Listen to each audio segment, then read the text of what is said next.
sampai hilir. Jadi dari proses bagaimana pembuatan dari gula sendiri sampai ke produksi turunan gula. Dan yang pasti nanti akan ada cerita-cerita sekarang ini perkembangan dari agroindustri itu seperti apa sih gitu ya nanti ya. Nanti Pak An akan sharing ya, akan cerita apakah sudah meredup nih pabrik-pabrik gula, karena pabrik gula ini udah dari zaman dahulu kala ya sudah ada, atau sekarang sudah berinovasi, karena salah satunya adalah mahasiswa teknik kimia ini diajarkan untuk menginovasi suatu produk bahan jadi gitu ya. Jadi nilai jualnya udah semakin tinggi, kemudian juga banyak di market itu juga banyak gitu ya. Jadi bagaimana sih inovasinya? Apakah cuma hanya ya udah bikin gula dari tebu ya udah gitu-gitu aja gitu dari zaman dahulu, dari Belanda sampai sekarang kayak gitu. Nah, hari ini akan dikupas tuntas oleh pemateri. Jangan ragu kalau misalkan ada pertanyaan-pertanyaan yang mau disampaikan ke pemateri gitu.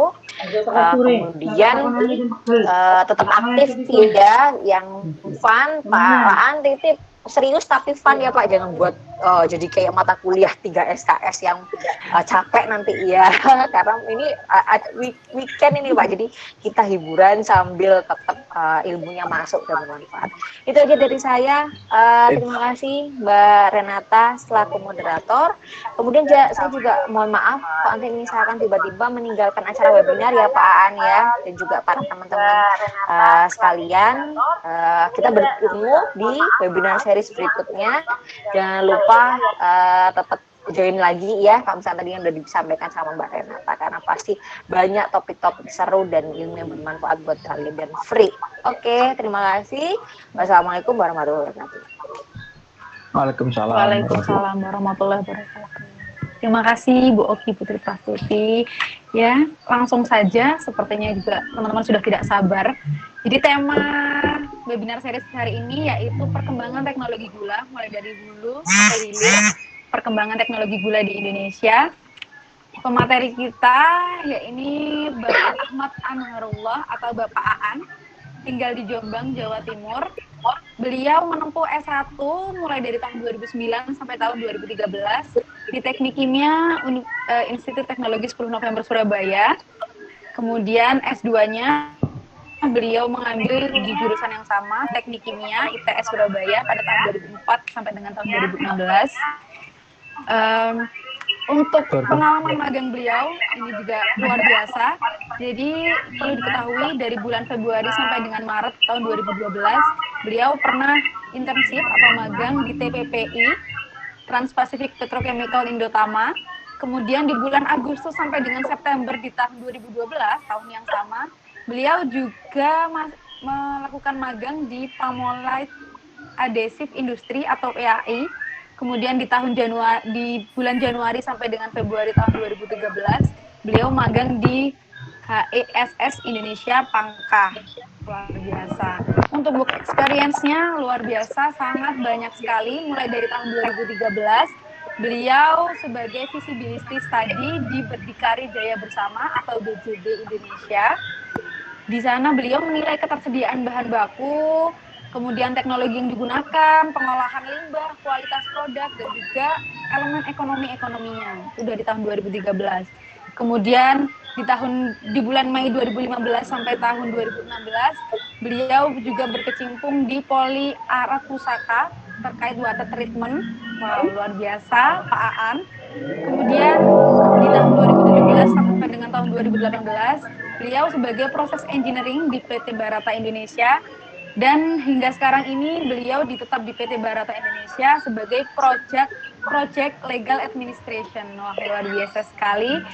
Untuk Pak Aan, waktu dan tempat saya persilahkan. Bismillahirrahmanirrahim. Assalamualaikum warahmatullahi wabarakatuh. Waalaikumsalam. Suara saya cukup jelas ya Mbak Renata? Iya, jelas Pak Aan. Jadi sebelum kita mulai ke materi tentang pabrik gula ini, sebenarnya pesan yang utama itu saya ingin mengenalkan bahwa engineering atau engineer itu bukanlah hal yang susah. Jadi seperti itu. Jadi kalau kita belajar di kampus kan biasanya mengenal termodinamika yang begitu rumitnya, operasi teknik kimia dan lain-lain kan. Kadang-kadang kita sendiri sampai bingung, kita itu lulus mau kerja di mana, seperti itu kan. Atau kita tuh mau sebagai apa? Kita mau sebagai engineer juga nggak pinter-pinter amat, gitu kan, kalah sama kampus lain, temen yang lain, gitu kan. Nah, sebenarnya ya, mungkin saya ingin menekankan itu dulu karena sebagian besar kan pesertanya mahasiswa. Jadi untuk info aja Mbak Renata, jadi ini teman-teman saya juga saya undang. Jadi artinya nanti kalau saya lupa atau saya nggak bisa, teman-teman saya yang akan bantu jawab. Nah, jadi sekali lagi saya ingin mengenalkan bahwa engineer itu tidak susah. Jadi saya kasih contoh ini sebelum masuk ya. Kita kalau belajar pompa itu kan rumit ya. Di handpoplis kita nyari friksinya, kita nyari apa ya, nanti headnya dan lain-lain lah. Di sini saya ingin ibaratnya kita 2 menit itu sudah bisa nih ngitung pompa gitu. Nah, itu message-nya. Jadi yang mungkin itu jadi tugas ya 2 hari 1 minggu itu akan bisa selesai 2 menit. Nah, saya kasih contohnya. Pabrik gula ini karena kita bahas pabrik gula, kita kasih contoh pabrik gula ya. Makanya tadi itu kan saya pesen harus bawa ballpoint, kertas sama kalkulator. Nah, nanti buktikan omongan saya ini. Nah, jadi kita ambil contoh pabrik gula. Dia kapasitas 8.000 TCD ya. Semua pegang kalkulator ya. 8.000 TCD. Saya juga pegang HP ini. Ini dulu. Jadi saya ingin membuka brainstorming bahwa engineer itu tidak susah gitu. Kita ikuti saya. Kita masuk 8.000 TCD. Kita bagi per hari kan berarti 24 jam ya. Kita bagikan. Ketemu 333. Benar ya? Ini kita langsung dapat nih kapasitas pompa kita. 2000. 333 itu enggak ada. Ya kita harus naik. Ambil 350 atau 400. Lah berapa panjangnya?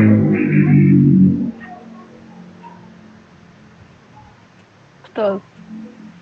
Nah, saya kasih datar. Itu sepanjang 100 meter itu sama dengan headnya 2 meter. Oke ya. Saya ulang ya. Panjang 100 meter datar atau horizontal itu sama dengan 2 meter head vertikal. Ya. Kan nggak mungkin pabrik gula ini jaraknya satu tangki ke tangki yang lain 100 meter. Benar ya?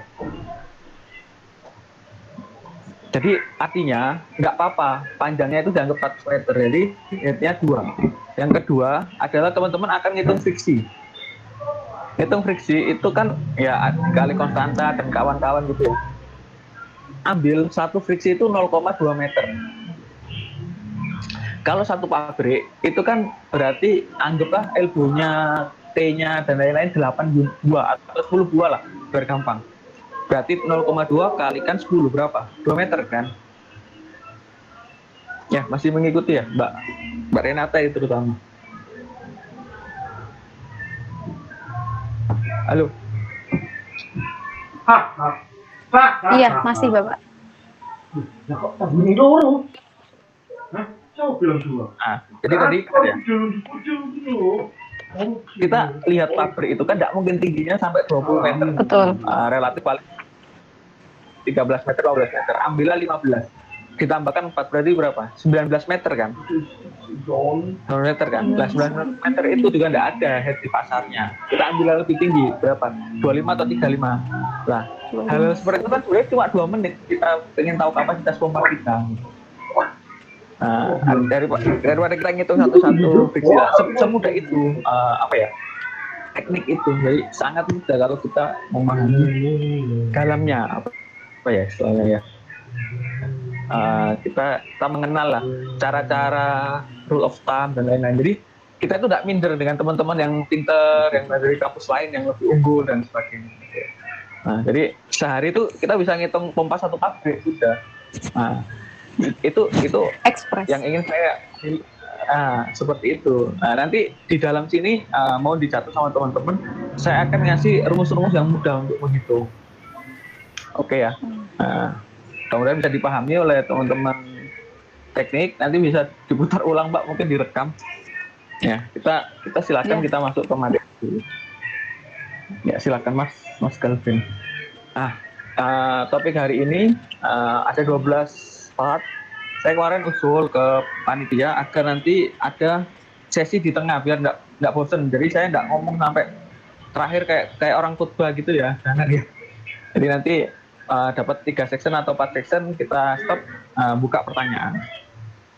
Jadi topiknya tentang pabrik gula di Jawa Timur, lalu perkembangan teknologinya, terus proses sulfitasi, karbonatasi, impor pabrik gula ini, nanti apa dampaknya terhadap sistem, lalu ada layout untuk mengenalkan ke teman-teman, lalu ada cogeneration system, cogeneration itu boiler dan turbin, lalu aspek pendukung teknologi karbonatasi, lalu parameter di dalam pabrik gula, lalu dampak inefficient system, produk turunannya, dan integrasi sistem.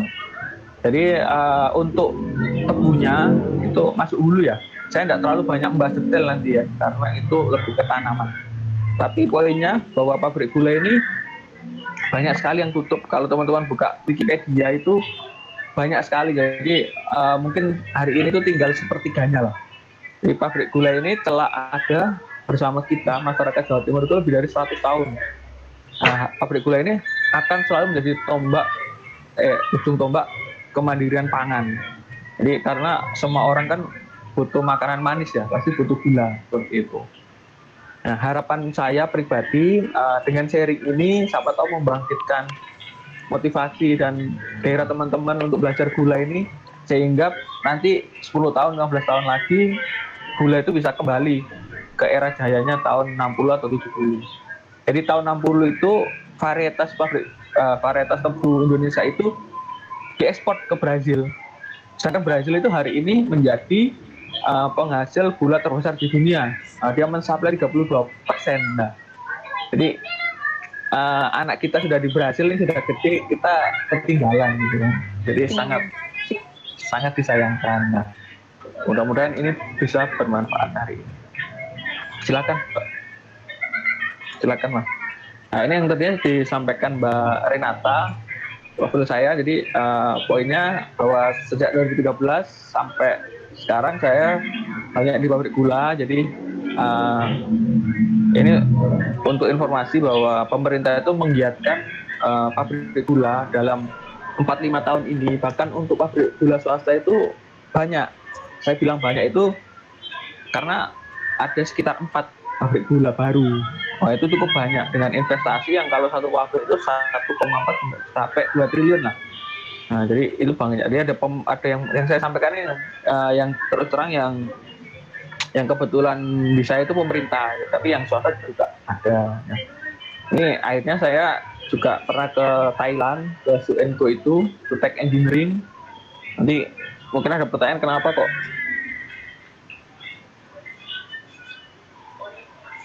kita harus, ya karena nunggu teman-teman ini untuk bisa jadi engineer yang akan membangkitkan gula.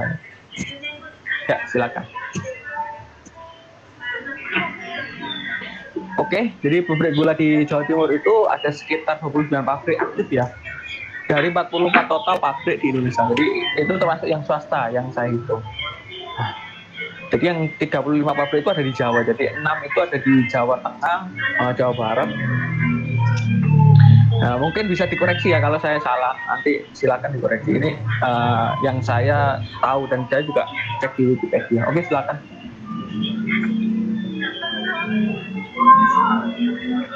Nah, ini contoh pabrik gula yang milik BUMN. Jadi ada PTPN 10, 11, 12.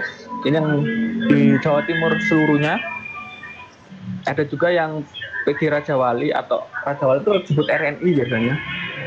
Atau juga ada PG Candi Baru. Ini belum yang swasta ya, jadi ada di Jawa Timur itu ada 2 pabrik swasta yang cukup besar, yang baru. Ini saya kasih contoh.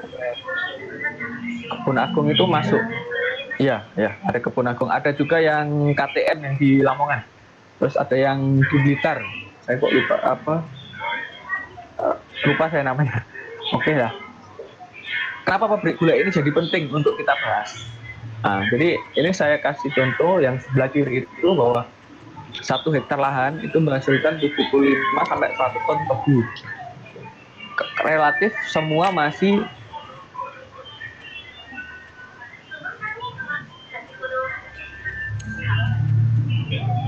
manual. Nah, itu 1 orang penebang itu biasanya sekitar 1 ton per hari. Kalau usia tanamnya dari 0, artinya baru, itu sekitar 18 bulan dia panen. Ini saya kasih contoh, kalau ini kita ambil contoh lah, satu pabrik itu kapasitasnya 8.000 TCD dengan masa gilingnya 120 hari. Jadi pabrik gula itu mengenal masa giling dan tidak giling. Masa giling itu sesuai masa panen tebu, yaitu bulan 5 akhir atau 6 sampai bulan sekitar 10-11. Kalau dulu sampai bulan Januari itu sudah, dulu itu mungkin sampai 210 hari, kalau sekarang tidak sampai. Ya karena lahannya sudah hilang, juga banyak faktor. Artinya kalau 8.000 TCD dikalikan 120 hari, kita butuh 1,2 juta tebu. Ya. Berapa lahan yang dibutuhkan? Berarti kan tadi ya, 1,2 dibagi sekitar 75 sama dengan 1.500 hektar. Nah itu ada yang komen Rejoso, ya benar. Karena tadi kan 18 bulan ya, jadi setidaknya itu butuh 2 kali lahan. Nah, secara teori butuh 2 kali lahan, jadi butuh sekitar 3.000 hektar. Kalau misalkan per 10 hektar itu ada 3 orang yang jaga, artinya ada mandornya, ada petani yang bersih-bersih dan lain-lain, maka setidaknya kan butuh sekitar berapa tadi? 3.000 bagi 10 kali 3, 900 orang ya. Jadi yang merawat lahan itu 900 orang sendiri. Nah, nanti kita hitung ya. Lalu jumlah penebang kan 8.000 ton per hari. Kalau 1 ton per orang kan berarti butuh 8.000 orang ya.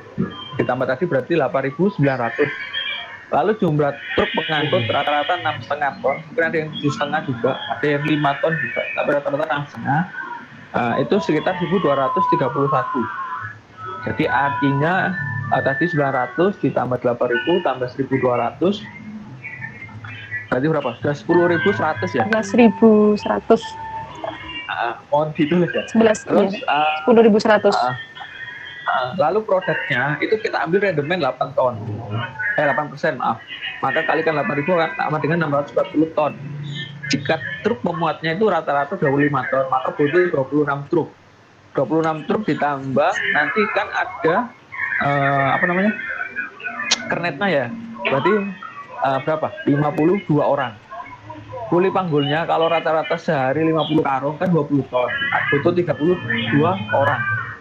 Lalu operator dan bekan pendukung itu 150 orang. Itu belum molases itu sekitar 4%. 4% kali 8.000 kan berarti 320 ya. Itu berarti sekitar 16 truk. Itu baru yang direct, artinya langsung dengan pabrik. Kita lihat bahwa semua pabrik gula itu banyak penjual di kanan kiri. Paket ya, mungkin ada yang pernah ke pabrik gula ini kerja prakteknya, atau pernah ke Cukir lihat makam Gus Dur atau kemana, pasti semua jual. Bisa dibayangkan tadi aja kita hitung itu sekitar berapa? 12.000 orang ya. 12.000 orang yang jual dan lain-lain. Saya kalau bilang itu 10.000 orang, tapi terlalu besar lah, saya anggap 3.000 orang, artinya 15.000 orang. 15.000 orang, kalau 1 orang itu punya 2 anak, 1 istri ya. Ya kalau istri 2 saya tidak hitung. Jadi ada 4 orang, jadi kali 4 berarti 60.000, benar ya. 60.000 orang yang istilahnya apa ya, makan dari satu pabrik gula. Kalau di Jawa Timur itu ada 30 pabrik maksud saya, berarti ada 1,8 juta orang, benar ya, sepakat ya? Sepakat ya Mbak? Terus saya ngomongnya ke Mbak Renata ya, sepakat ya Mbak Renata? Iya Mbak. Nah jadi iya, artinya iya sepakat Mbak. Kita bayangkan kalau pabrik gula itu tutup semua, berapa orang yang akan kehilangan apa ya saya tadi ya, pencarian apa ya, mata pencarian, terus mata pencarian, yang pendidikan dan lain-lain. Ya, mata pencarian. Ya, jadi ada 1,8 juta orang. Ini belum yang pedagang pasar yang jualan gula loh ya.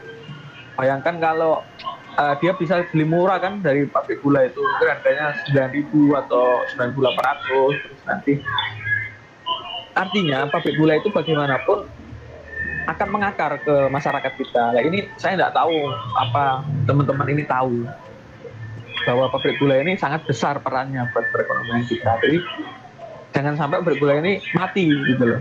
Jangan sampai pabrik gula ini karena kita mindset kita. Saya pun sendiri demikian. Di waktu kuliah saya belajar pabrik gula itu males. Ya pabriknya kuno saya bilang, kuno, jelek dan lain-lain gitu. Tapi keren ke Pertamina, ke pabrik LNG gitu ya. Tapi ini loh, ada 1,8 juta orang yang butuh kita gitu loh. Kalau dia efisien, katakanlah randomnya itu naik jadi 10, itu aja udah berapa apa ya? Nanti artinya kan nambah produk ya. Itu berapa orang yang bisa terlibat di sana gitu. Terus kapasitasnya bisa naik 10.000, artinya ada 2.000 orang tambahan yang bisa kerja di situ lah. Itu yang saya maksud yang mau saya sampaikan seperti itu dulu, bahwa bergula ini sangat-sangat penting buat kita gitu. Ya itu sih prolog kita dulu.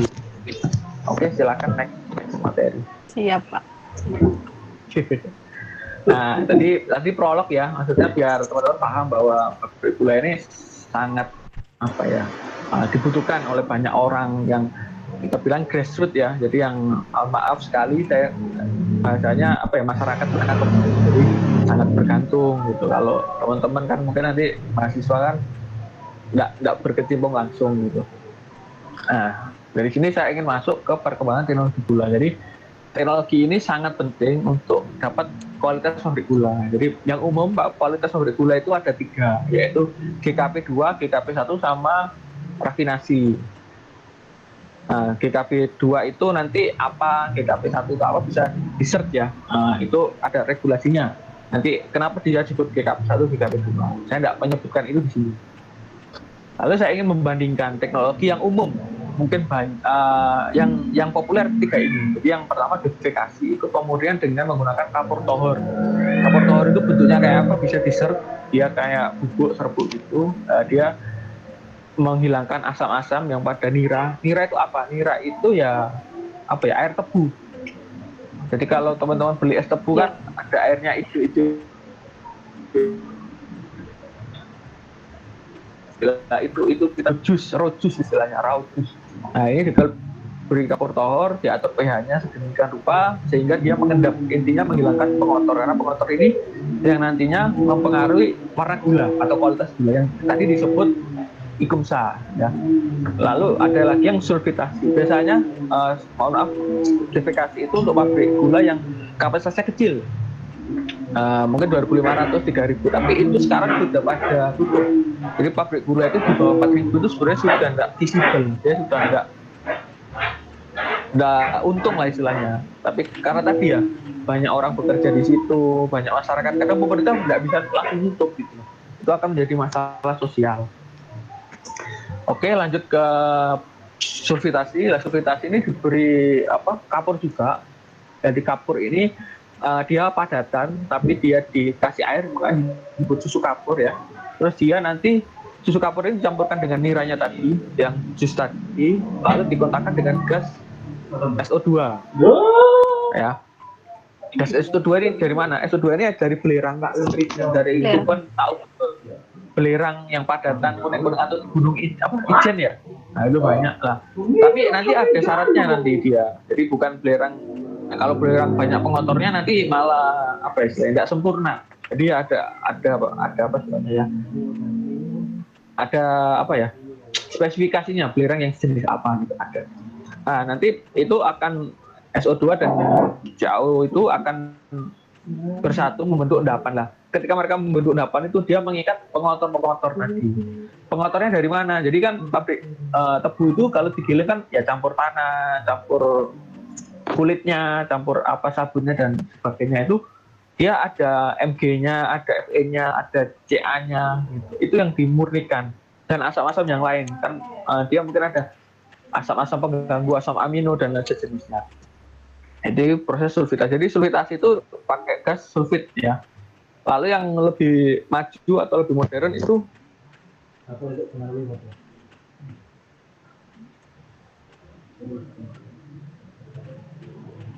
Halo, Pak Aan. tapi nanti boiler nanti kita bahas selanjutnya. Nah ini, jadi mudah-mudahan paham. Ya silakan Mbak. Iya. Enggak, Pak. Tadi sempat dari hilang teman-teman kalau suaranya. ada Sudah kembali. Kalau teman-teman ada pertanyaan bisa di chat ya, nggak apa-apa ya. Nanti Mbak Renata yang akan bantu. Oke, bisa next Mas. Baik. Nah ini karena basicnya ini teknik kimia, jadi saya harus jelasin flow diagram nih. Kalau enggak saya bisa dianggap hoax ini nanti. Oke, yang saya mau bahas adalah proses sulfitasi. Jadi kalau yang difikasi itu kebanyakan sudah tidak dipakai. Jadi dia kurang efektif, dia biasanya menghasilkan jenis GKP2 atau jelek, cukup jelek. Jadi IKUMSA-nya mungkin 300-500. Jadi yang banyak existing di Indonesia itu sulfitasi ya. Jadi kalau yang karbonatasi itu agak baru. Sulfitasi menggunakan SO2. Ini next aja langsung ke peralatannya. Kita masuk ke peralatannya. Nah ini jadi yang truk itu yang dari kiri atas itu truk itu ditimbang dulu ya beratnya, lalu dia nanti masuk ke core sampler, nggak muncul. Core sampler itu untuk menganalisa gulanya atau disebut POL ya, itu dari kata polarisasi ya. Jadi jangan tanya saya, itu polarisasi glukos dextran atau levus yang SMA kan ada itu bioorganik, jangan tanya saya itu ya. Tapi itu intinya dianalisa, jadi nanti untuk pembayaran ke petani tebunya dan lain-lain. Sampai sana biasanya kalau dia pabrik gula yang lama itu yang pakai lori itu kereta untuk ngangkut tebu, dia pakai meja tebu. Jadi pakai meja tebunya, meja tebu itu ya nanti dari lori itu diangkat pakai crane, nanti bisa di-search di Google banyak foto-fotonya. Jadi dari lori itu atau meja tebu itu diangkat pakai crane, dia ditaruh dari lori tebu itu diangkat pakai crane masuk ke meja tebu. Itu biasanya pabrik yang tebunya itu sekitar pabrik ya, artinya masih punya lahan. Jadi banyak pabrik itu yang nggak punya lahan sekarang.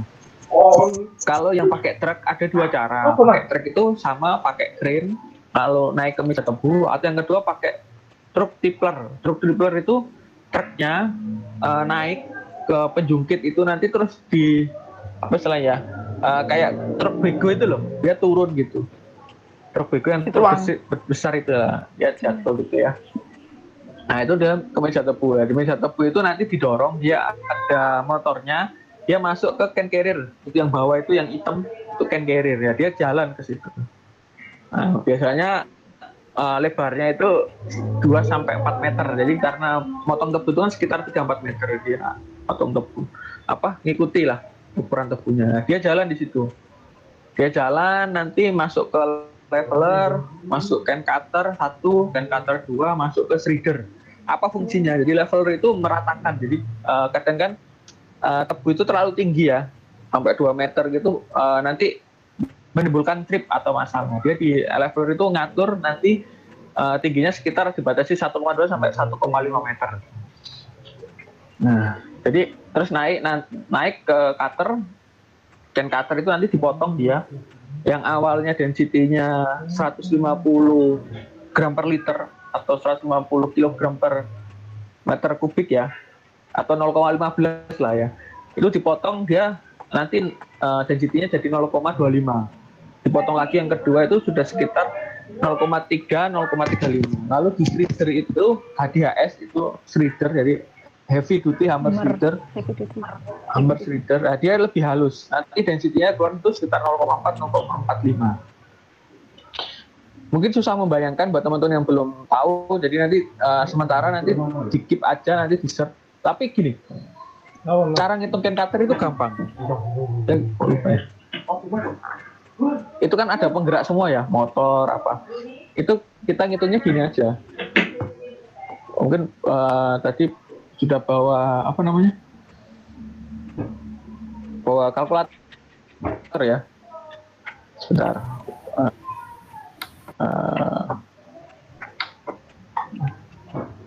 Sebentar, mohon maaf. Iya, Pak.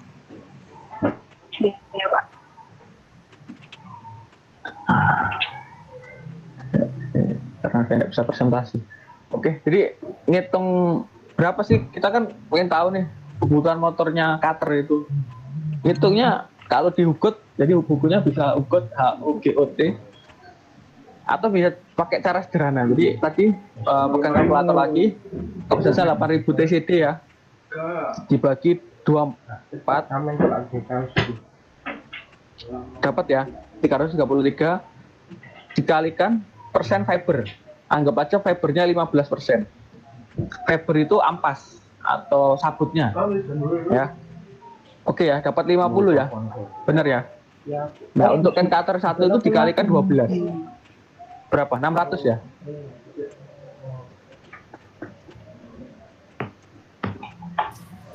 Iya, Pak. Ya, dapat 600 ya. Itu motor yang dibutuhkan 600 kW ya, kilowatt. Yang dibutuhkan untuk can cutter 1. Kalau can cutter 2 dikalikan dengan 15, jadi 750. Nah, ini barangkali teman-teman nanti kerja di pabrik gula udah tahu nih, kalau saya punya can cutter dengan motor sekian kapasitasnya, saya udah tahu nih berapa maksimal yang dia bisa giling. Itu tujuan saya. Jadi artinya engineer itu nggak susah gitu loh. Kita mau evaluasi dulu nggak susah. Kadang-kadang kita itu butuh berhari-hari untuk ngitung. Nggak, itu butuh 2 menit sebenarnya.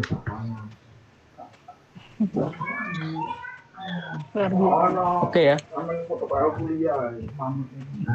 Jadi saya ulang biar enggak. Jadi untuk can cutter itu ngitungnya cuma 8.000 kapasitasnya, dikalikan dibagi 24 dapat 333, dikalikan fibernya 15%, dapat 50 ya. Kalau can cutter 1 dikali 12, kalau can cutter 2 dikali 15. Kalau HDHS dikali 44. Berarti saya butuh 2.200. Jadi kalau saya punya 3.000, ini saya bisa giling 9.000 ini sudah. Nah, jadi belajar itu seperti itu. Saya berharap teman-teman kerja dimanapun itu akan semudah itu gitu loh. Itu bisa kita dengan ya belajar robot itu sehari lah ya. Tapi nanti kita dapat rumus cepat. Nah, jadi ini saya kembangkan sendiri. Jadi yang diukur itu kan ada rumusnya, ada dia ngitung blade-nya, ngitung inilah. Itu betul, Pak. ternyata sama. Kalau kita kalikan sekian itu sudah sama. Nah, itu. Nanti kalau nggak percaya silakan ditulis, nanti dicek pakai ugut ya. Nanti dikirim ke saya, Pak, ini salah gitu ya. Silakan. Oke, masuk ke yang bawah.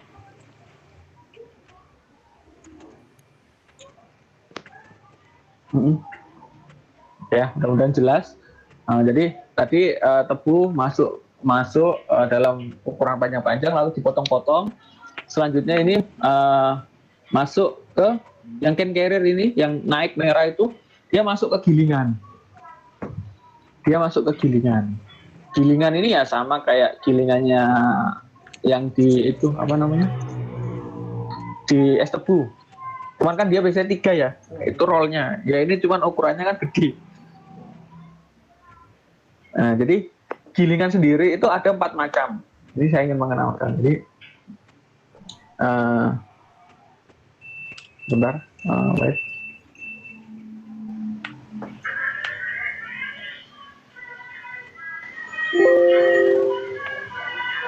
Jadi mungkin tadi saya terlewat, Mbak Renata. Jadi di dalam tebu itu yang komposisinya, ini kan belajar orang teknik bilang komposisi ya. Iya, Pak. Itu ada fiber itu sabut. Itu biasanya itu 12-13%. Tapi kadang dia suatu ketika itu sudah mulai kering, itu naik ke 15%. Itu zat apa ya? Zat keringnya dari tebu itu fibernya. Lalu ada istilahnya pol atau pol ya, atau polarisasi itu gulanya. Ya, itu sekitar 8. Bayangkan kalau yang di Bangladesh saja itu bisa 14. Di Thailand itu bisa mencapai 16, maaf. Artinya itu kan hampir 2,5 kali. Jadi kalau Thailand itu $1 bisa dapat 2 kilo, di situ tuh $1 itu 1 kilo. Iya, jadi mungkin nggak sampai $1 ya, tapi artinya di Thailand, di India itu $1 itu bisa dapat 2 kilo, artinya gula di pasar itu 7.000 lah, kita itu kan 14.000 kan. Nah karena itu Betul, yang Pak. pertama. Itu ada bricks. Bricks itu pol plus pengotor, yang tanah dan lain-lain. Itu biasanya 15% atau 2% lebih tinggi dari pol ya. Untuk area depan itu yang paling penting adalah fibernya.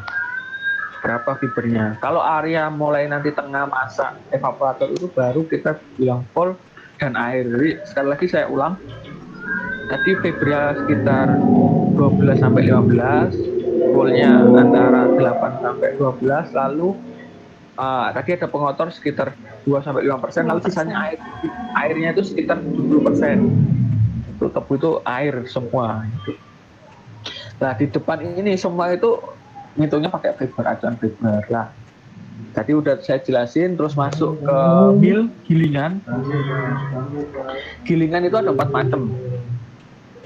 Jadi ada yang tiga roll, ya, 3 roll, Mbak. Jadi ada atas itu disebut top roll, lalu masuk itu disebut feed roll, lalu ada di start roll itu belakang. Itu disebut normal, gilingan normal. Lalu ada yang biasanya disebut dengan Donnelly cut. Donnelly cut itu 4, rollnya 4. Jadi ada 3, lalu ada di depannya 1. Yang teman-teman lihat di situ kan ada 4, itu yang kayak nomor 2. Nah itu 4 roll, itu ada Donnelly cut-nya. Donnelly itu corongnya itu. Nah, lalu ada yang 5 itu yang kayak nomor 1. Kayak nomor 1 itu disebut leg pressure feeder. Leg pressure feeder. Lalu ada yang 6, jadi ada lagi di depannya itu 1 lagi 3, 6. Nah itu disebut dengan heavy duty pressure feeder. Nah itu. Nah, untuk ngitung gilingan itu sama, caranya sangat mudah. Teman-teman tadi yang 8.000 dibagi 24, dikalikan fibernya 15%, kalikan 18,5. Nah nanti itu dapat powernya sekitar 900-an. Nah itu teman-teman bisa cek di Hugot, yang biasanya akan teman-teman penasaran biasanya. Iya, siap Pak. Wah nanti intinya kalau yang di gilingan ini itu proses bisa disebut ekstraksi ya teman-teman, Bapak juga. Jadi ini proses ekstraksi itu di mana kita ingin mengeluarkan sebanyak mungkin air tebu yang ada di tebu tadi ya. Nah itu harapannya sampai 95%. Jadi kalau tadi masuknya 100 gitu ya, dengan 100 ton atau 8.000 ton, nanti dia tebunya itu yang 12,5% itu bisa keambil semua sekitar 95%. Nah jadi susunannya itu minimal 4 roll, kalau 3 itu kurang efisien, jadi 4 sampai 5 roll. Ya, terus itu ada yang biru naik, itu disebut air indivisi. Yang dari kanan itu ada naik. Nah, jadi kan biasanya teman-teman kalau beli es tebu kadang-kadang ampasnya itu dicelup air lagi ya, digiling lagi kan. Nah sebenarnya itu prosesnya indivisi. Nah, tapi indivisi yang benar itu harus pakai air panas. Jadi kan di dalam gula itu, di dalam sabut atau ampas itu, ketika dia digiling atau ditekan, dia kadang-kadang itu kembali, namanya reabsorption factor. Jadi masih ada gula yang balik lagi, sudah ditekan keluar balik lagi. Nah, itu harus pori-porinya dibuka pakai air panas atau air indivisi itu ya. Nah itu suhunya sekitar 70-90, dia lepas sehingga gulanya efisien. Kenapa harus dikeluarkan? Kalau enggak itu lossesnya tinggi lah. 1% dari produk bisa dibayangkan ya, 1% yang losses dikalikan 8.000 berapa ton? Karena ada 60 ton yang hilang. 1% ada 80 ton yang hilang. Ya, jadi rugi kan. Nah itu kita kan nggak mau, 80 ton itu ya sudah sangat besar sekali kalau ukuran pabrik. Yang kedua, airnya ini harus biasanya mendekati 50% moisturnya atau kandungan dari ampasnya. Karena untuk bahan bakar boiler, jadi pabrik gula itu bahan bakarnya pakai limbahnya dia sendiri, limbah ampasnya. Nah itu hebatnya. Oke, sampai sini mudah-mudahan paham. Kita masuk ke next slide. Nah, ini saya cuma mau ngasih tahu. Ini ada balasnya. Jadi biasanya teman-teman itu kritis kalau ada hitungannya itu nanti dibilang hoax ya. Jadi sekali lagi ini balance yang dihitung. Ini pakai software.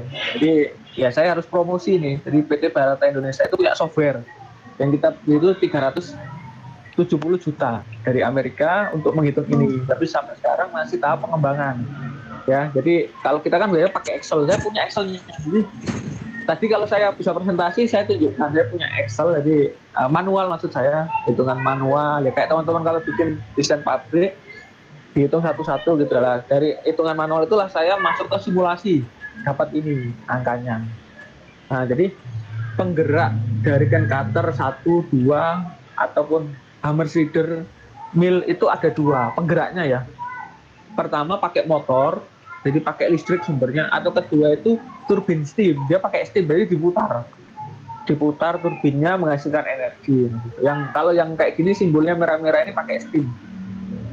Ya, nah ini saya cuma mau mengenalkan aja bahwa ada softwarenya. Jadi pabrik gula itu sepenuh-penuhnya itu ada softwarenya, ya. Dan ini semua provider teknologi dari Thailand, dari India, dari Australia yang saya pernah temui ya, itu pakai ini. Jadi kebetulan alhamdulillah saya pernah ke Thailand tadi dan saya cukup akrab dengan timnya. Itu pakai software ini sama. Terus yang India itu namanya itu Asetek, Isjack, apa itu pakai software ini juga. Lalu ada yang Australia itu saya lupa namanya, STI ya, Australia itu. Nah itu pakai software yang sama ya. Tapi ya balik lagi ini masih pengembangan. Jadi mudah-mudahan nanti ini jadi bekal yang bagus ya. Oke, next slide. Nah, oke, tadi awal itu hanya untuk memeras, menghasilkan apa ya, mengambil gulanya atau air gulanya, giling. Nah, benar.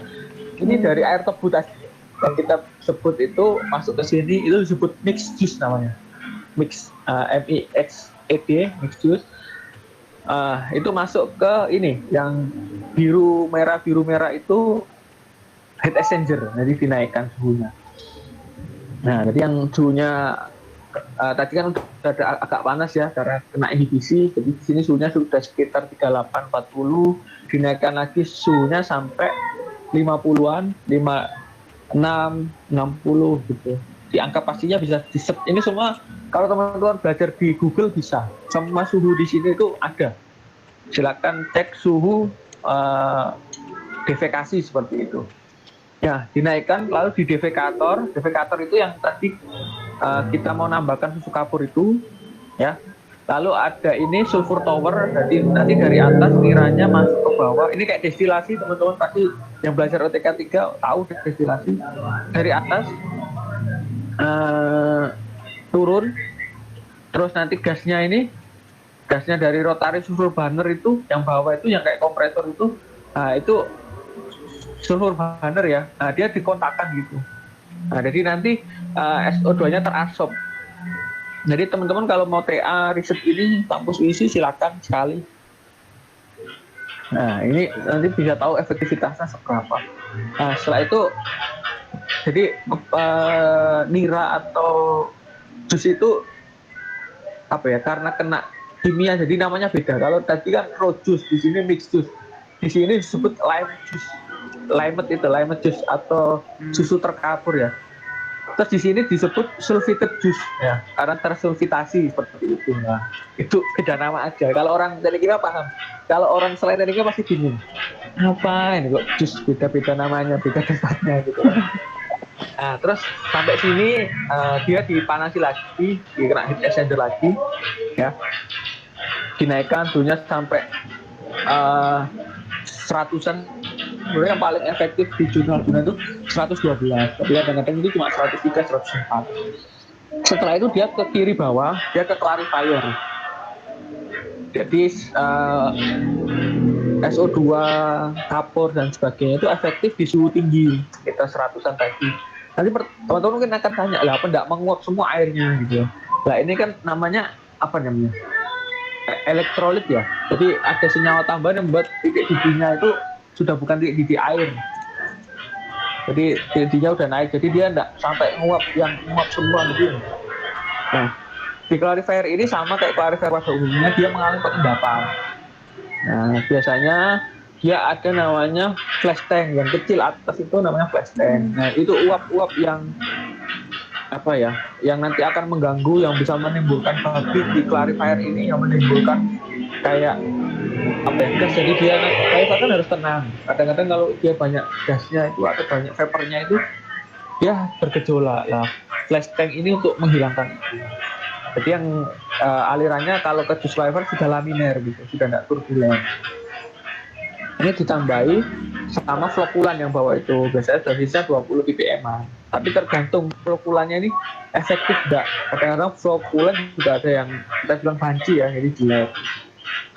Nah, terus yang ketiga ini dia dipanasi lagi. Dipanasi lagi sama prosesnya dia sampai suhu 116 itu. Nah, barulah dia nanti dikirim ke evaporator. Ya, evaporator kan selalu tahu untuk penguapan. Nah, yang ini yang merah-merah kayak bulat-bulat itu untuk memeras kembali yang clarifier. Kan ada endapan dipisahkan, nanti yang solid menjadi blotong atau pengotor, yang cair dikirim lagi ke depan. Nah, dicampur lagi gitu ya. Ini rotary vacuum filter, jadi pakai vakum. Nah, ini sayangnya tidak bisa menunjukkan foto-fotonya ya. Ini tidak apa-apa, kita next dulu. Nanti pasti ada pertanyaan. Ini balance-nya sama, jadi saya cuma mau menunjukkan bahwa ini bisa dihitung gitu ya. Jadi nggak tahu teman-teman kalau punya tugas akhir bisa nanti bisa dicek dengan angka-angka saya ini. Ya, bisa dikoreksi. Oke, silakan next. Masuk ke evaporator. Mungkin mau ada pertanyaan dulu Mbak Renata, atau mau lanjut? Okay. Dari teman-teman mungkin ada pertanyaan. Oh ini Pak, ada pertanyaan Pak. Sudah ada beberapa pertanyaan Pak yang masuk. Oke. Iya. Ya. Ini dari Pak Riki Rudi. Ini belum bertanya. Maaf Pak Ahmad mau bertanya. Saya Riki dari Surabaya. Bagaimana cara menghitung perbandingan rasio putaran mil 1 sampai mil 4 untuk menghasilkan nilai yang maksimal? Apakah sama putaran mil 1 sampai mil 4 dan dipengaruhi oleh apa saja Pak yang perlu diperhatikan? Dulu Pak. Langsung dijawab Mbak. Boleh Pak, langsung dijawab saja, nanti saya bacakan pertanyaan selanjutnya. Oke, bismillahirrahmanirrahim. Terima kasih Pak Riki Rudi. Jadi untuk rasio putaran mil itu kan sebenarnya menentukan kapasitas. Jadi yang selain putaran itu ada bukaan, bisa dibuka. Tadi yang PFG untuk mil ya, kembali.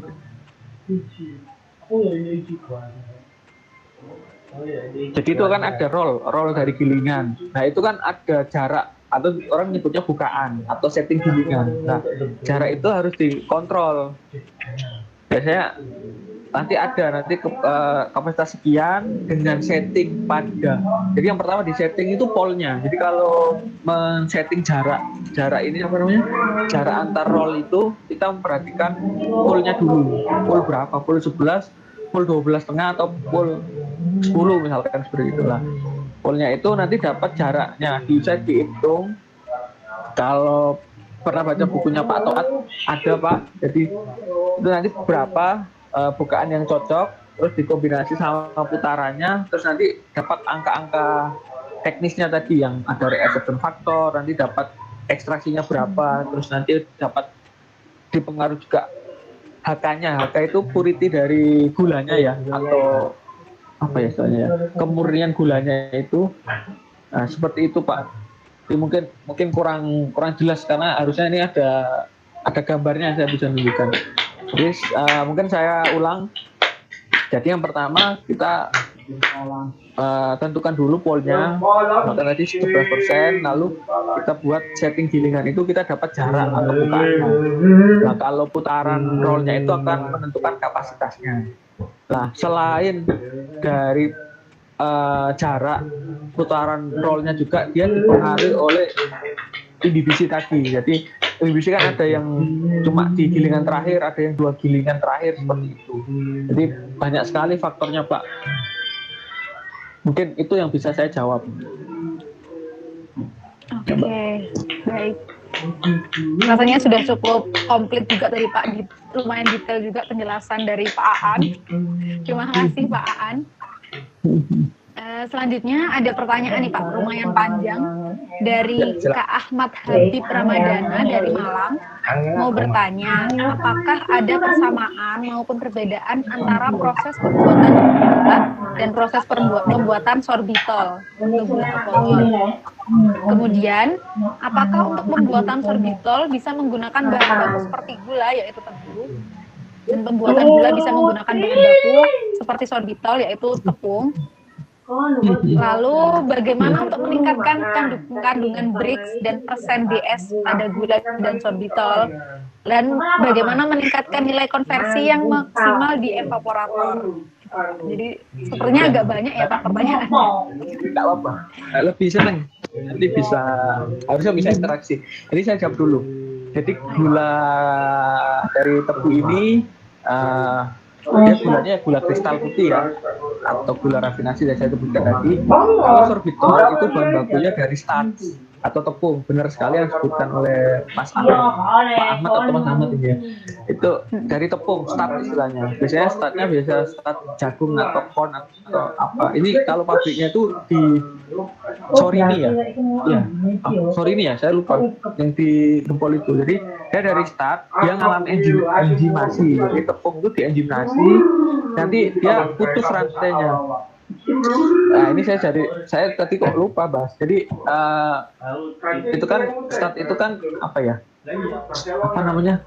Kalau makanan itu lupa saya. Karbohidrat ya. Karbohidrat itu dienzimasi, nanti pakai sama kayak air liur, amilase dan sejenisnya. Dia dipotong-potong nih menjadi gula. Gulanya pendek, jadi ada fruktos, glukos dan sejenisnya. Lah, dia nanti dari gula tadi itu gula cair ya. Nanti itu dia ada reaktornya, dia menggunakan katalis perak. Nah, nanti kalau nanti saya kirim lah PDF-nya kalau memang mau Mas Habib ya. Proses itu, jadi dia memakai katalis perak, dia menjadi gula sorbitol. Nah, gula sorbitol ini dia biasanya untuk es krim, untuk permen dan sejenisnya ya. Jadi kalau gula biasa itu kurang cocok untuk es krim, jadi karena dia mengeras atau apa ya, menggumpal. Kalau es krim kan lebih nyampur ya. Nah itu. Terus yang next, bagaimana meningkatkan Brix dan DS pada gula dan sorbitol. Jadi sebenarnya ini sama. Ini nanti di evaporator ini. Jadi evaporator inilah yang disetting untuk mendapatkan Brix atau DS yang diharapkan. Gitu. Jadi Brix atau DS itu untuk kawan-kawan yang lain. Jadi Brix dan DS keluar evaporator itu harus disetting. Dia biasanya sekitar 65%.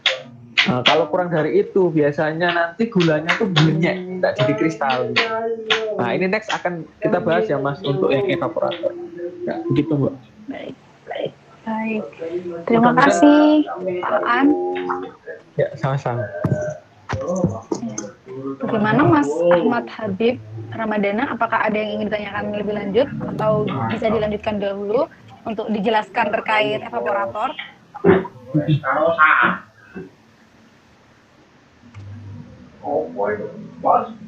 Ya, sepertinya bisa dilanjutkan terlebih dahulu Pak. Ya, saya lanjut dulu ya. Baik Pak, terima kasih atas jawabannya. Mungkin nantinya bisa dikirim ke email. Baik, nanti akan diproses oleh panitia terkait referensi dari Pak Aan, Mas Ahmad. Nanti saya baik, share Pak, bisa dilanjutkan kembali. Siap Pak. Jadi evaporator ini adalah alat utama di dalam pabrik gula. Jadi induknya di sini, karena di sini menghasilkan banyak energi. Jadi energi yang pertama itu dia kan butuh panas. Itu biasanya nggak langsung dari boiler, karena pabrik gula ini adalah makanan. Makanan itu biasanya suhunya itu dibatasi sekitar 120 derajat atau 1,2 bar. Ya, kalau lebih tinggi dari itu biasanya makanan itu rusak, dia karamel. Nah, itulah kenapa biasanya dipakai itu exhaust steam atau steam sisa. Sisa dari apa? Nanti dijawab selanjutnya. Nah, disitulah di evap ini mendapatkan panas dari steam itu untuk menguapkan airnya. Uniknya dalam pabrik gula adalah yang atas merah-merah kiri itu panas dari evap ini digunakan untuk memanaskan yang lain. Jadi juice heater tadi itu panasnya dari sini, dari evaporator. Jadi air yang diuapkan itu panas itu nanti memanasi juice heater, memanasi vacuum fan, memanasi yang lain gitu. Nah, uniknya pabrik gula itu. Jadi integrasi energinya seperti itu. Nah, di dalam evaporator itu kalau teman-teman belajar OTK 2 kan ada multiple effect. Nah, di sini itu evaporatornya itu ke belakang itu semakin vakum. Yang paling 5 itu vakum, biasanya sekitar 18 mm apa namanya itu, Hg ya. Jadi sangat vakum atau 62 bar lah istilahnya. Kok 62 bar ya? 62 cm Hg kok 62 bar. Sorry. Nah, itu dari yang belakang itu kondensor itu untuk memvakumkan tadi. Nah, begitu ceritanya. Dan di sinilah diatur bridge atau DS masuk dengan keluar. Biasanya DS di sini itu saya lupa angkanya, mungkin 30 sekian. Dia keluar itu 65. Yang hijau ini ya, yang hijau. Sorry. Yang kuning. Nah, ini mungkin yang lama, tapi yang ini tidak ada sulfur tower, jadi tidak ada. Yang ada awannya itu dia tidak ada. Dari sini dia langsung ke masakan. Jadi evap ini menguapkan air, lalu nanti dimasak atau masakan itu untuk mengkristalkannya. Oke ya, bisa next. Oke. Nah, di sinilah DS tadi diatur Mas Ahmad ya. Ya diatur sampai biasanya 65 sampai 68. Kurang dari itu juga nggak bagus karena dia nanti friksi di pipingnya. Oke, bisa next. Nah, ini contoh bahannya. Misalkan evap 1 itu kita pakai untuk memanaskan vacuum fan A, vacuum fan B, vacuum fan D, dan juice heater kayak gitu.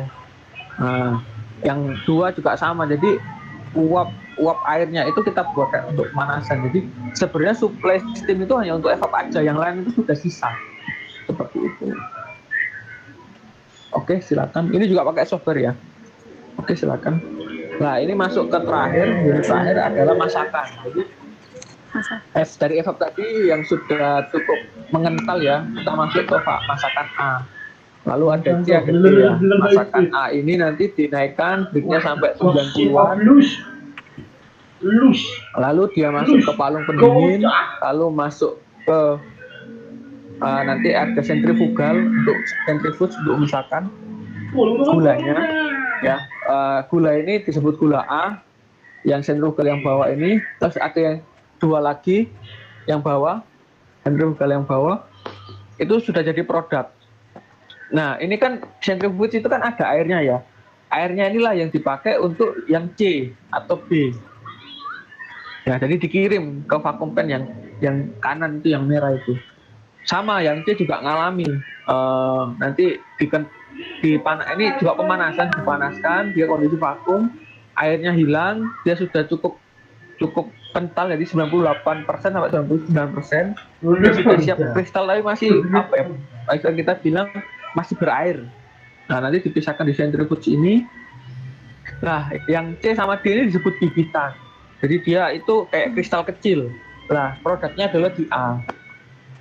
Jadi kenapa kadang ada disebut ACD, ada disebut ABC atau ABD ya. Jadi AB itu menyatakan produk, CD itu menyatakan bibitan. Kalau ini ACD berarti C sama D bibitan. Bibitan itu maksudnya kristal kecil. Jadi ukurannya mungkin masih 0,1 mili, 0,3 mili, produknya kan sekitar 1,1 gitu. Nah, ini semua prosesnya vakum, pemanasannya dari evaporator ya. Nah, proses yang lama itu dia double curing itu 2 kali putaran, maksudnya ada istilah double curing atau single curing ya. Single curing ya 1 kali putaran, kali ini double curing berarti 2 kali mengalami putaran, kurang lebih seperti itu ya. Oke, next, silakan. Nah, ini juga balancingnya. Nah, jadi ini yang kuning bawah ini yang segitiga itu sebagai putarannya, dia ngalami 2 kali. Jadi pertama untuk menghilangkan airnya, yang kedua ini sudah siap jadi kristal lah. Nanti di end produknya ini kan itu menjadi sugar ya, dia nanti dikeringkan sekitar turun 0,5%, dia menggunakan dryer. Jadi dia ada dryer untuk apa istilahnya ya, untuk menjadikan kristalnya itu sudah tidak basah. Ya, next. Udah nggak bingung. Nah, ini tadi contoh pembagian steamnya. Jadi tadi kan steam dari boiler itu disebut high pressure steam, misalkan 21 bar. Itu nggak langsung ke evaporator, karena tadi dia kan suhunya tinggi sampai 300, itu akan rusak semua kan gula. Nah, dia biasanya dipakai untuk penggerak turbin tadi yang saya bilang, turbin pakai steam. Ya. Nah, keluar turbin itu kan masih tekanannya sekitar 2 bar, 1,5, 1,2 lah, itu yang masuk ke evaporator. Jadi dari low pressure ini yang masuk ke kiri, paling kiri, nah itu baru masuk evaporator. Nah, seperti itu. Jadi filosofi bahwa makanan itu ya gitu. Jadi teman-teman pasti kalau suhunya evaporator di atas 140 pasti masalah. Oke, silakan. Saya ingin mengenalkan aja lah, ini sama untuk WWTP-nya di pabrik gula kebanyakan seperti ini. Mungkin kalau kemarin ikut apa BKKM TKI ya, iya bener ya. Nah itu saya sudah jelasin itu, ada proses WWTP, ada ekualisasi dan lain-lain, itu bisa dilihat. Oke, saya cuma menunjukkan bahwa di sini juga dikelola gitu limbahnya. Oke, next. Ini layout pabrik gula ini untuk memberi gambaran pada teman-teman. Jadi yang hitam merah tengah, nah, itu ada 4 jejer-jejer itu apa ya? 4 buah itu meja tebunya. Nah, ini yang tengah bawah, turun lagi itu kursornya Mas. Nah ini yang 4 ini meja tebu. Lalu naik lah, inilah ada tadi can cutter 1, 2, terus ada hammer slider, lalu ada 5 itu yang hitam itu gilingan.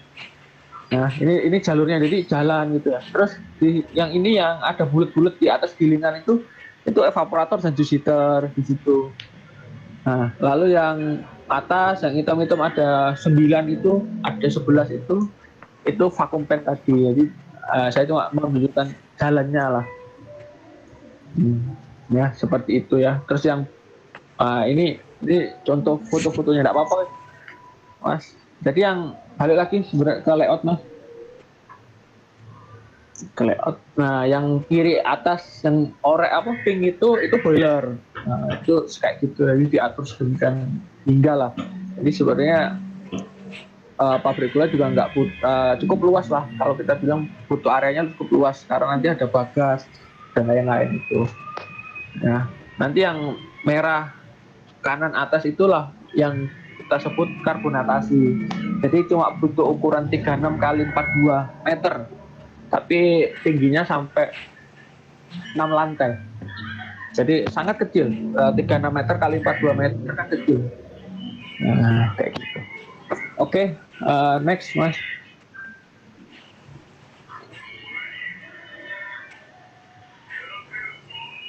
Nah ini foto-fotonya ya, yang kiri itu ya tadi meja tebu, ada dan cutternya nggak kelihatan, yang hijau-hijau itu di dalam karena dia tertutup. Lalu ada gilingan yang tengah, yang kedua gilingan, yang ketiga itu palung pendingin tadi, yang bawah itu kondensat untuk tadi yang steam vapor itu, yang kiri itu apa namanya, filter press. Jadi teman-teman bisa Google sendiri, di Google sangat banyak. Insya Allah banyak sekali. Nanti tinggal masukkan namanya. Oke, silakan. Next foto. Nah, ini yang kiri itu masquet itu ya yang tadi yang keluar dari vacuum pen itu disebut masquet. Jadi cuma beda nama. Jadi yang tadi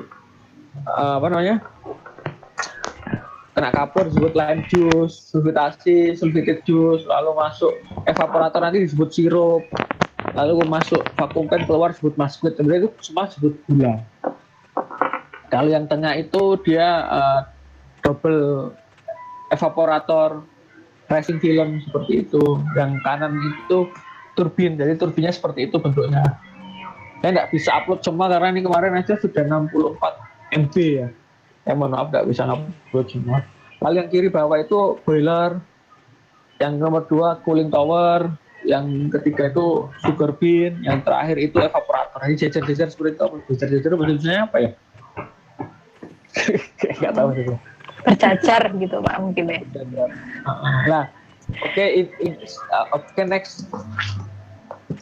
Nah, itulah proses sulfitasi. Jadi sama bisa mungkin teman-teman yang proses bisa baca sendiri PFD-nya. Nah, mungkin dari situ ada pertanyaan. Mbak, Mas silakan dipersilakan. Iya. Saya Pak mau bertanya. Oh, Mbak Renata.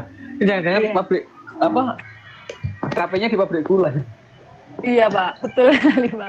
Magangnya tahun lalu Pak. Ya silakan Mbak. Iya.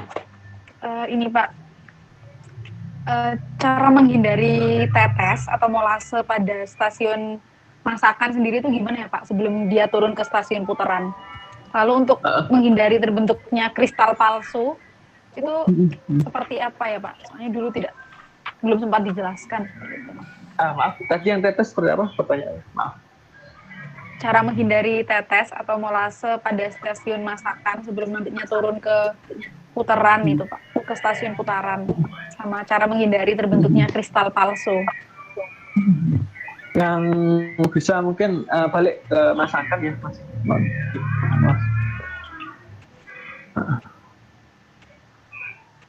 Nah ini, jadi sebenarnya kan tadi saya lupa menyinggung lagi nih. Jadi gula yang bisa jadi kristal itu adalah gula sukrosa. Ya, inversinya atau rusak atau apa disebutnya itu menjadi gula glukosa atau fruktosa. Gula fruktosa dan fruktosa inilah yang tidak bisa mengkristal atau jadi molasis. Mbak. Jadi kadang-kadang sebelum masakan itu banyak glukosa fruktosa tadi yang kita sebut tetes ya. Karena ada inversi. Jadi inversi itu bisa karena mikroorganisme. Misalkan di depan tadi di gilingan, dia waktu tinggalnya terlalu lama Mbak. Dia lebih dari 2 menit. Nah, ini kan gula ya, gula dengan konsentrasi rendah. Gula dengan konsentrasi rendah itu masih bisa diuraikan mikroba. Karena yang awal tadi kan masih 15%. Tapi di stasiun tengah itu kalau Mbak lihat nggak akan ada semut atau mikroba atau yang lain karena konsentrasi tinggi. Itu kan terjadi osmosis. Nah, jadi kalau semutnya yang nempel situ dia mati karena cairan tubuhnya yang akan keluar.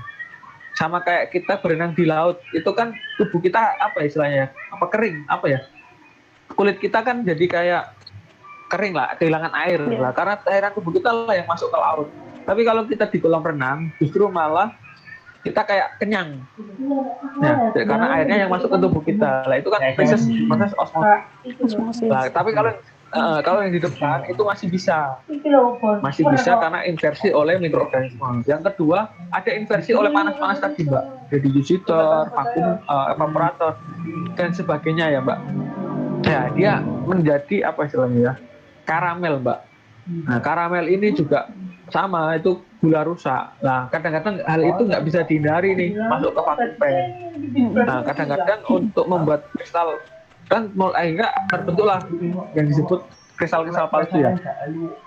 Terus terang, saya sendiri tidak pernah menjalankan pabrik gula Mbak, tapi sejauh yang saya tahu biasanya disitulah ditambahi air. Ya, jadi di vacuum pan itu bisa ditambahkan air Mbak, air panas ya istilahnya. Nah, untuk tadi yang kristal palsu itu jadi cair lagi. Itu yang bisa saya jawab Mbak. Baik. Terima kasih Pak Aan penjelasannya. Insya Allah bermanfaat. Ini ada, iya betul, Mas Laksamana Prihandika Pamungkas dari Gresik. Siang Bapak Aan, saya mau bertanya. Di beberapa pabrik gula terdapat stasiun Talodura. Mungkin bisa dijelaskan juga mengenai proses tersebut. Terima kasih. Nah, jadi banyak pabrik gula itu kan pakai istilah Belanda ya. Saya kan tidak familiar.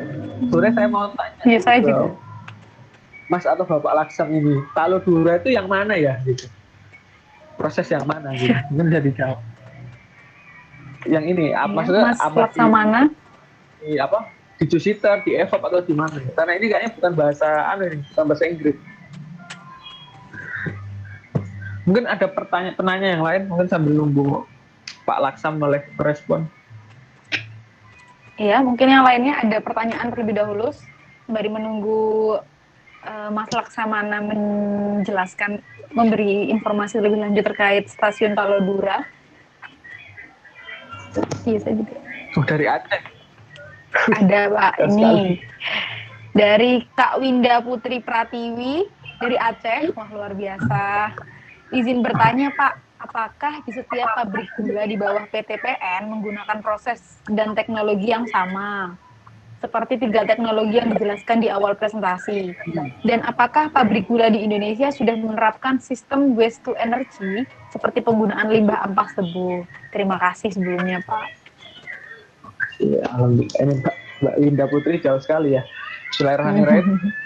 Pak, ini saya coba jawab. Jadi beberapa saya base experience saya, misalkan ini pabrik gula yang di situ Bondo, itu di PTP 11 itu pakainya sama sulfitasi. Kalau sekarang sudah karbonatasi. Terus pabrik gula Semboro itu di Jember itu pakai karbonatasi. Lalu ada Jatiroto itu dulu sulfitasi, sekarang karbonatasi.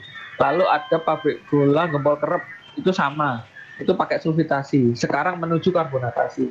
Lalu pabrik gula Jombang Baru itu sama, sulfitasi kalau nggak salah. Terus Cukir itu sama. Terus ada Rendeng, Mojo. Nah, jadi saya berkesimpulan Mbak dari pabrik gula itu kemungkinan sama. Jadi karena saya search juga teknologi di luar negeri itu sama. Kebanyakan ya pakai salah satu dari 3 itu ya. Nah, seperti itu. Kalau yang next pertanyaan, apa sudah menerapkan sistem waste to energy? Oke, sebentar. Ada sistem waste to energy. Jadi begini. Jadi pabrik gula itu kan menghasilkan ampas. Ampasnya itu dimanfaatkan sebagai bahan bakar. Ya. Terus ada blotong. Blotong itu sebenarnya bisa sebagai pakan ternak atau bukan pakan ternak sebenarnya ya. Pupuk, Pak. Pupuk, Mbak Renata tahu. Terus di sana ada molases ya. Molases itu kan juga sebenarnya limbah atau produk samping. Itu juga sudah dikelola menjadi bioetanol. Bahkan di bioetanol itu kan pakai fermentasi ya. Gas CO2-nya itu sudah bisa jadi produk CO2 cair seperti itu. Jadi sebenarnya pabrik gula itu kalau kita bilang itu tidak ada limbahnya. Limbahnya itu ya paling cuma air yang tadi yang sisa dari tebunya tadi ya. Itu aja lah, itu kan cuma air. Kalau air mengandung gula saja itu CO2-nya rendah, paling 2000, paling masih 4000. Itu gampang lah, dia dikelola terus apa namanya sudah jadi apa ya, saya nggak mengganggu lingkungan gitu. Nah jadi itu Mbak yang bisa saya jawab dari Mbak Winda Putri. Ya mudah-mudahan bisa menjawab. Insya Allah. Terima kasih Kak Winda. Ini ada penjelasan terkait tadi Pak sistem Talodura dari Kak Laksamana. Jadi yang dimaksud adalah setelah proses evap, setelah membaca PFD daripada PG Cinta Manis Palembang, gitu Pak. Setelah proses evap. Sebentar ya. Baik Pak.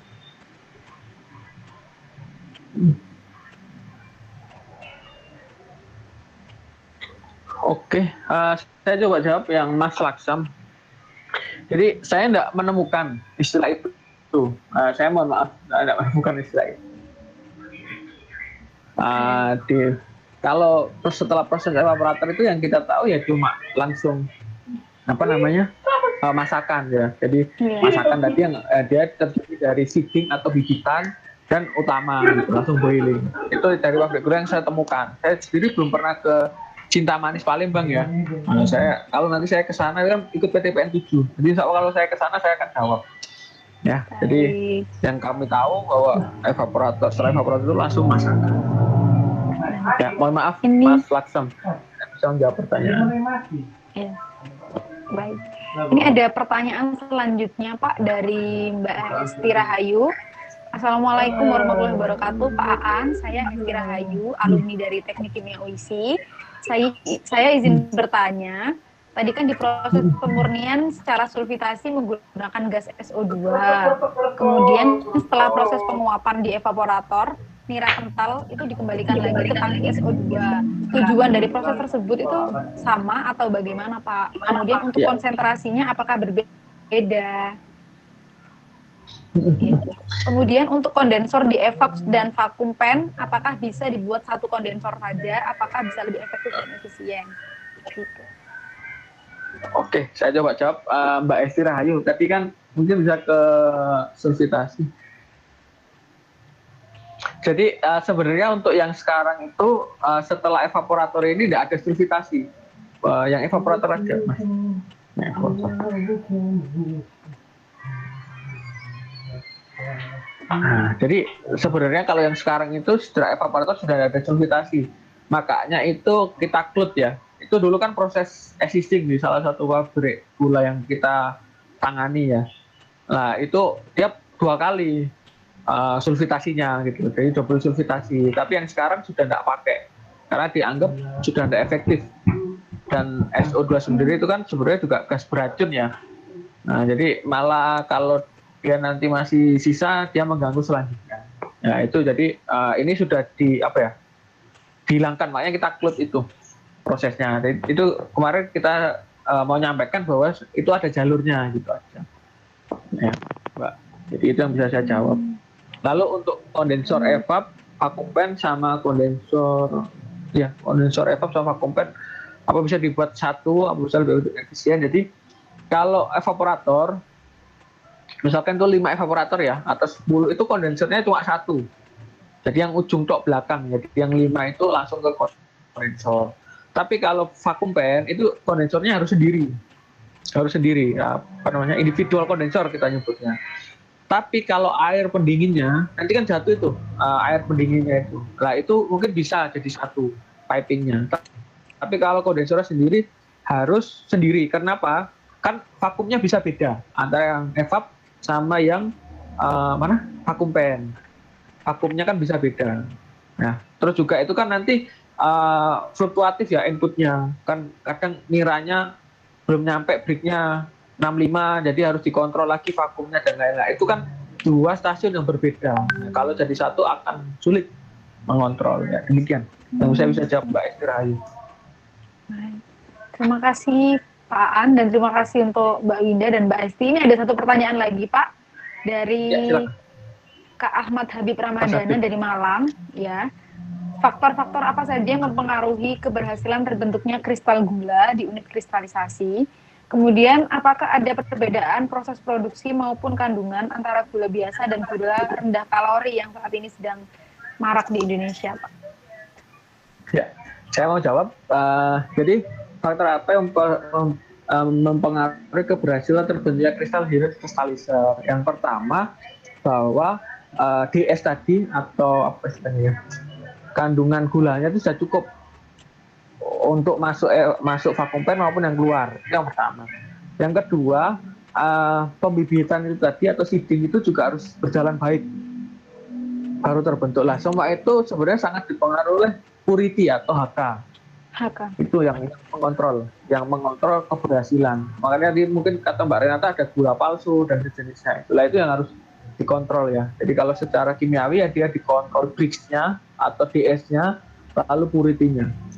Begitu Mas Habib itu. Terus pertanyaan kedua kan apa bedanya proses produksi antara gula biasa dengan gula rendah kalori? Nanti saya jawab di produk turunan ya. Jadi gula itu mengandung polifenol. Polifenol itu kan antioksidan. Nanti saya jawab di slide pas di gula turunan. Nanti Mbak Renata ingatkan saya. Baik Pak. Ya, silakan. Oke, terima kasih, bisa dilanjutkan Pak. Iya. Ini sayang sekali tidak bisa face up ya yang bertanya. Mungkin lebih enak. Mungkin pertanyaan selanjutnya mungkin Pak ya bisa di open mic saja Pak. Oke, jadi saya masuk ke Deveco Remote Karbonatasi. Jadi Deveco Remote Karbonatasi ini sebenarnya lebih ke upgrade dari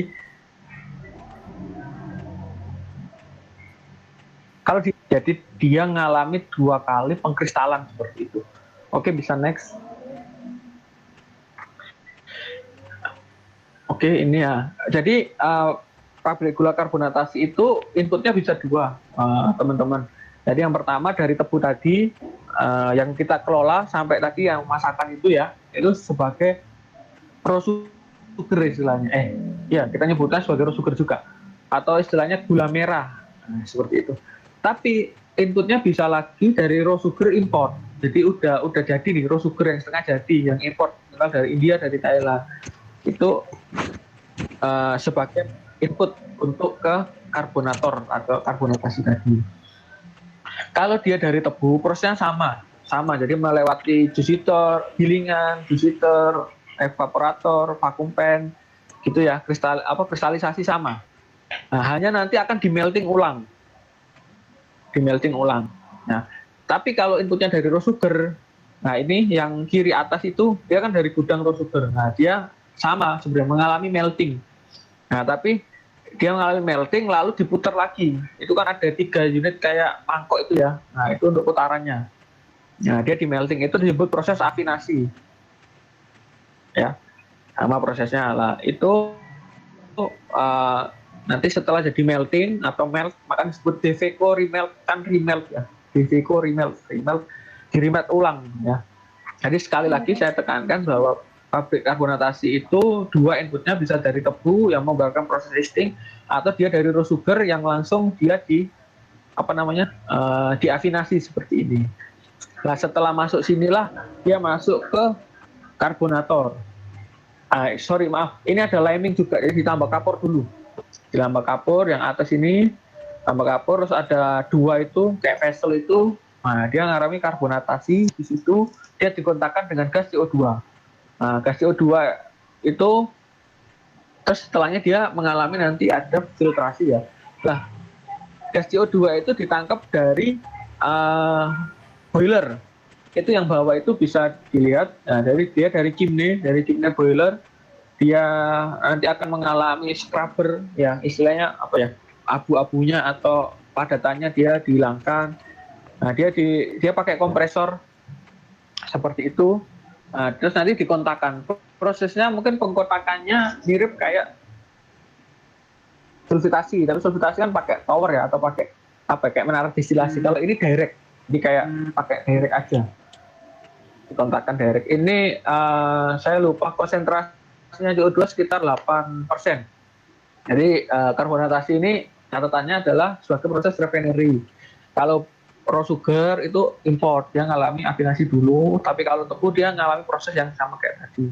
Ini inkumsannya biasanya di bawah 100. Oke, bisa next.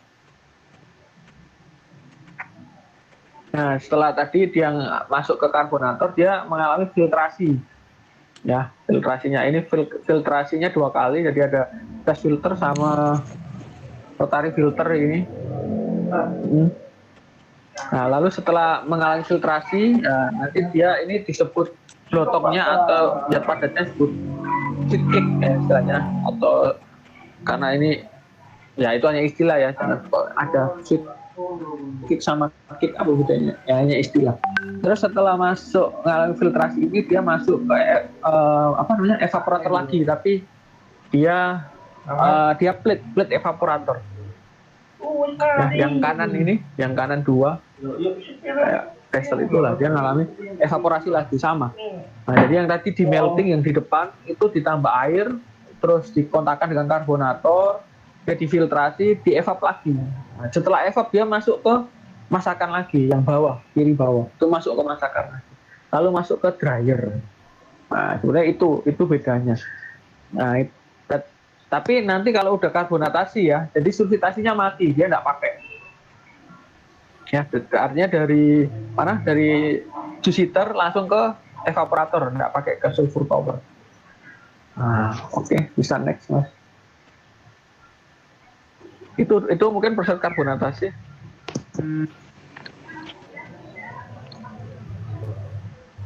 Mungkin bisa dilanjutkan, Mbak, atau ada pertanyaan? Mungkin dilanjutkan terlebih dahulu saja, Pak.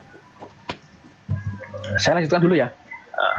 Oke. Iya, baik. Jadi improv teknologi di unit pabrik gula ini lebih santai ya. Kalau tadi itu paneng lah, itu biasanya bagiannya orang tekniknya ada yang PFD, yang flow diagram, yang mumet dengan banyak istilah. Nah, ini saya mau menekankan ini untuk teman-teman teknik pada umumnya. Jadi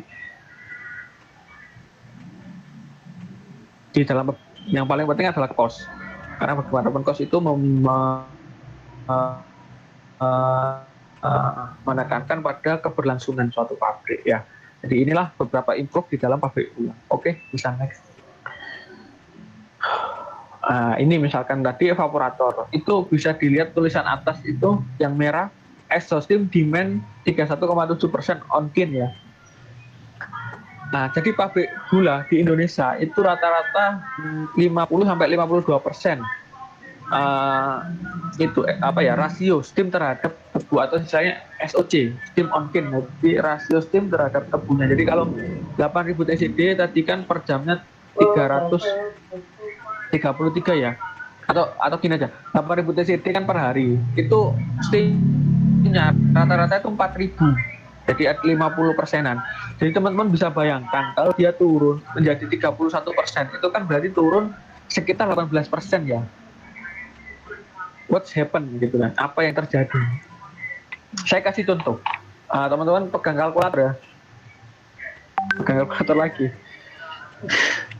Jadi misalkan pabrik gula itu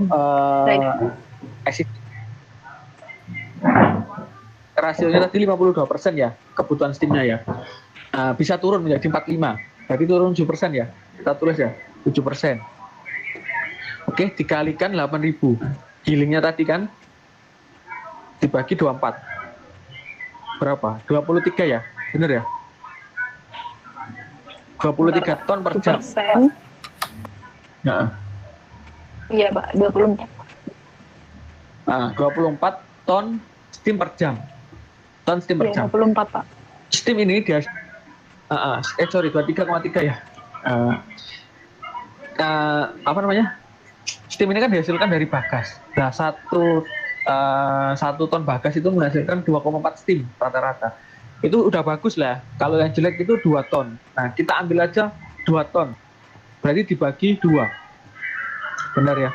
Berarti butuh 11,7 ton bagas. Kalikan 1000, jadi kilo. Berarti 11.000 ya. Kalikan harga bagas berapa? Anggaplah 300. Berarti berapa? 3.500.000 bener ya?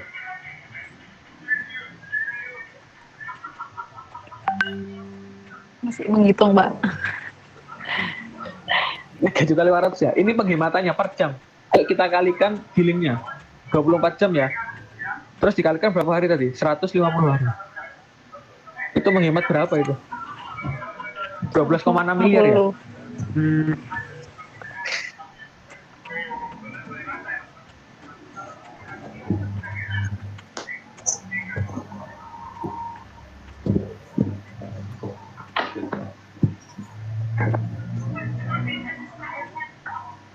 Jadi tadi kita bisa per jamnya kan 3,5 juta, kalikan 24 sehari, kalikan gilingnya 150 hari. Itu penghematannya.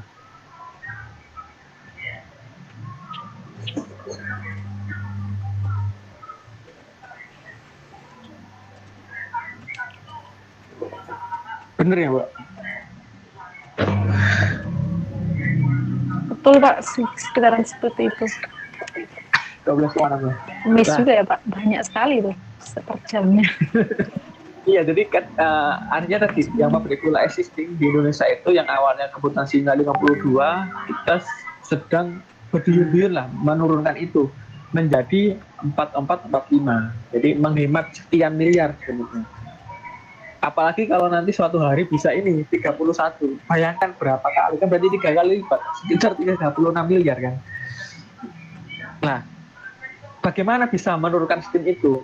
Nah, inilah yang disebut integrating system. Jadi yang pertama, evaporator ini harus seefisien mungkin apa ya, mempergunakan panasnya. Jadi evaporator ini kan menghasilkan uap panas. Uap panas ini kan sebagai pemanas sebelumnya ya dan sesudahnya.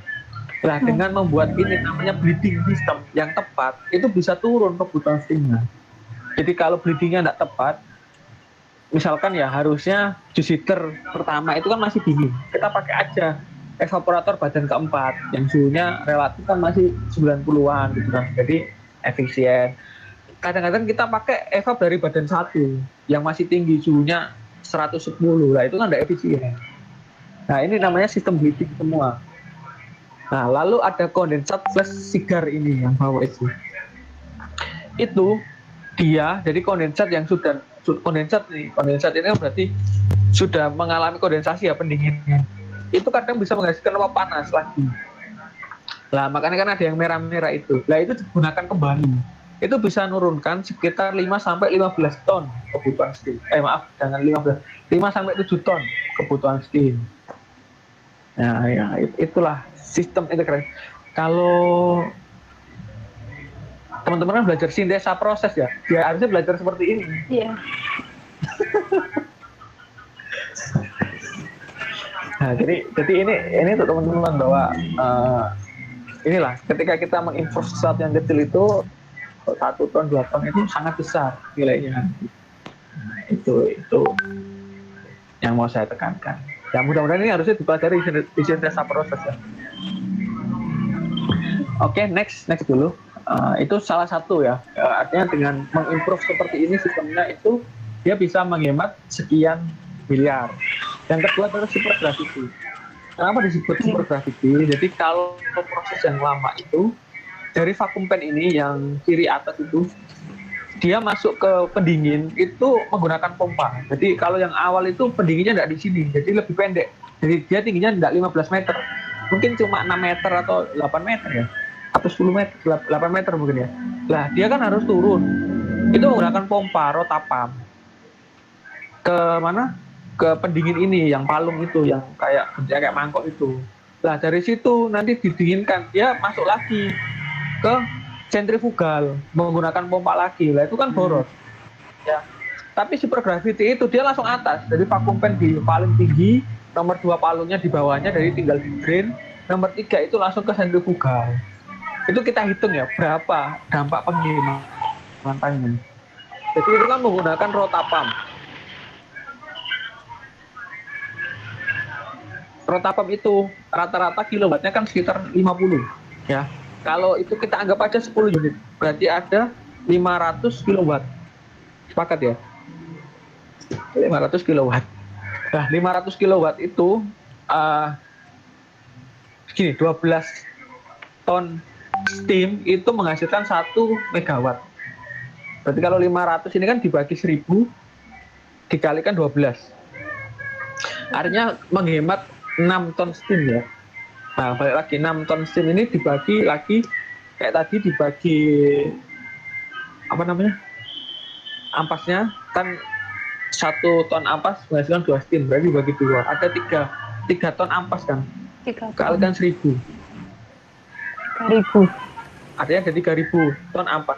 Kalikan 300. Ada 900.000 steam yang dihemat. Itu per hari. Kalikan 24. Kalikan 150. Ada 3,2 miliar yang dihemat dari sistem ini. Itu kalau pompanya 10 loh, kalau pompanya 20.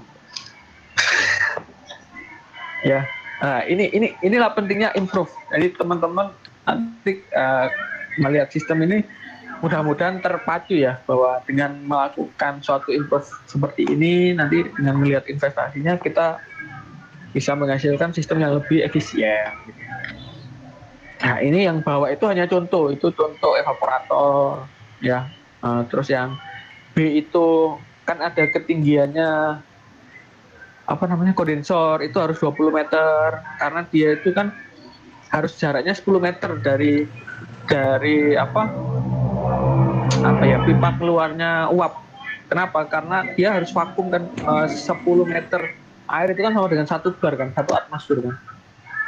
Nah itu ada syaratnya, jadi kondensor itu harus di atas, ya, jaraknya 10 meter dari bibirnya keluarnya uap seperti itu. Oke, terus yang kanan itu contoh kalau continuous vacuum fan ya, saya ngasih contoh. Yang terakhir itu dia pakai, saya kok lupa namanya, apa namanya? Saya lupa ini. Ini untuk pendingin, ini penggantinya cooling, penggantinya RCP, penggantinya rapid. Itu bisa next. Itu bisa next. Mudah-mudahan teman-teman nggak bosen. Nah, improve selanjutnya itu kalau yang pabrik gula lama itu kan dia hanya dipakai untuk dirinya sendiri ya. Steam power. Pabrik gula yang baru itu dia manfaatkan nih untuk ekspor listriknya itu. Jadi ampas yang sisa itu dia bakar, dia menghasilkan steam lebih tinggi, steamnya untuk turbin. Nah, turbinnya itu untuk ekspor listrik lah istilahnya. Seperti itu. Jadi dia kayak mini pembangkit lah. Seperti itu. Nah, ini improve. Nah, ini juga artinya yang ampas tadi yang nilainya cuma Rp300 per kilo bisa tinggi kan. Kalau kita ngomong ekspor kan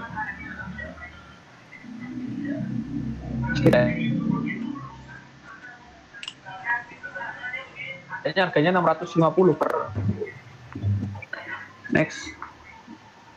Mudah-mudahan teman-teman nggak lelah ini, udah 1,5 jam. Oke, mungkin ada pertanyaan. Ada pertanyaan dari kawan-kawan? Atau udah jenuh ini, udah live? Belum Pak, masih ada 100 orang lebih Pak yang masih setia bergabung di acara webinar ini Pak. Alhamdulillah. Mungkin ada pertanyaan? Apakah ada yang mau ditanyakan terlebih dahulu dari rekan-rekan audiens?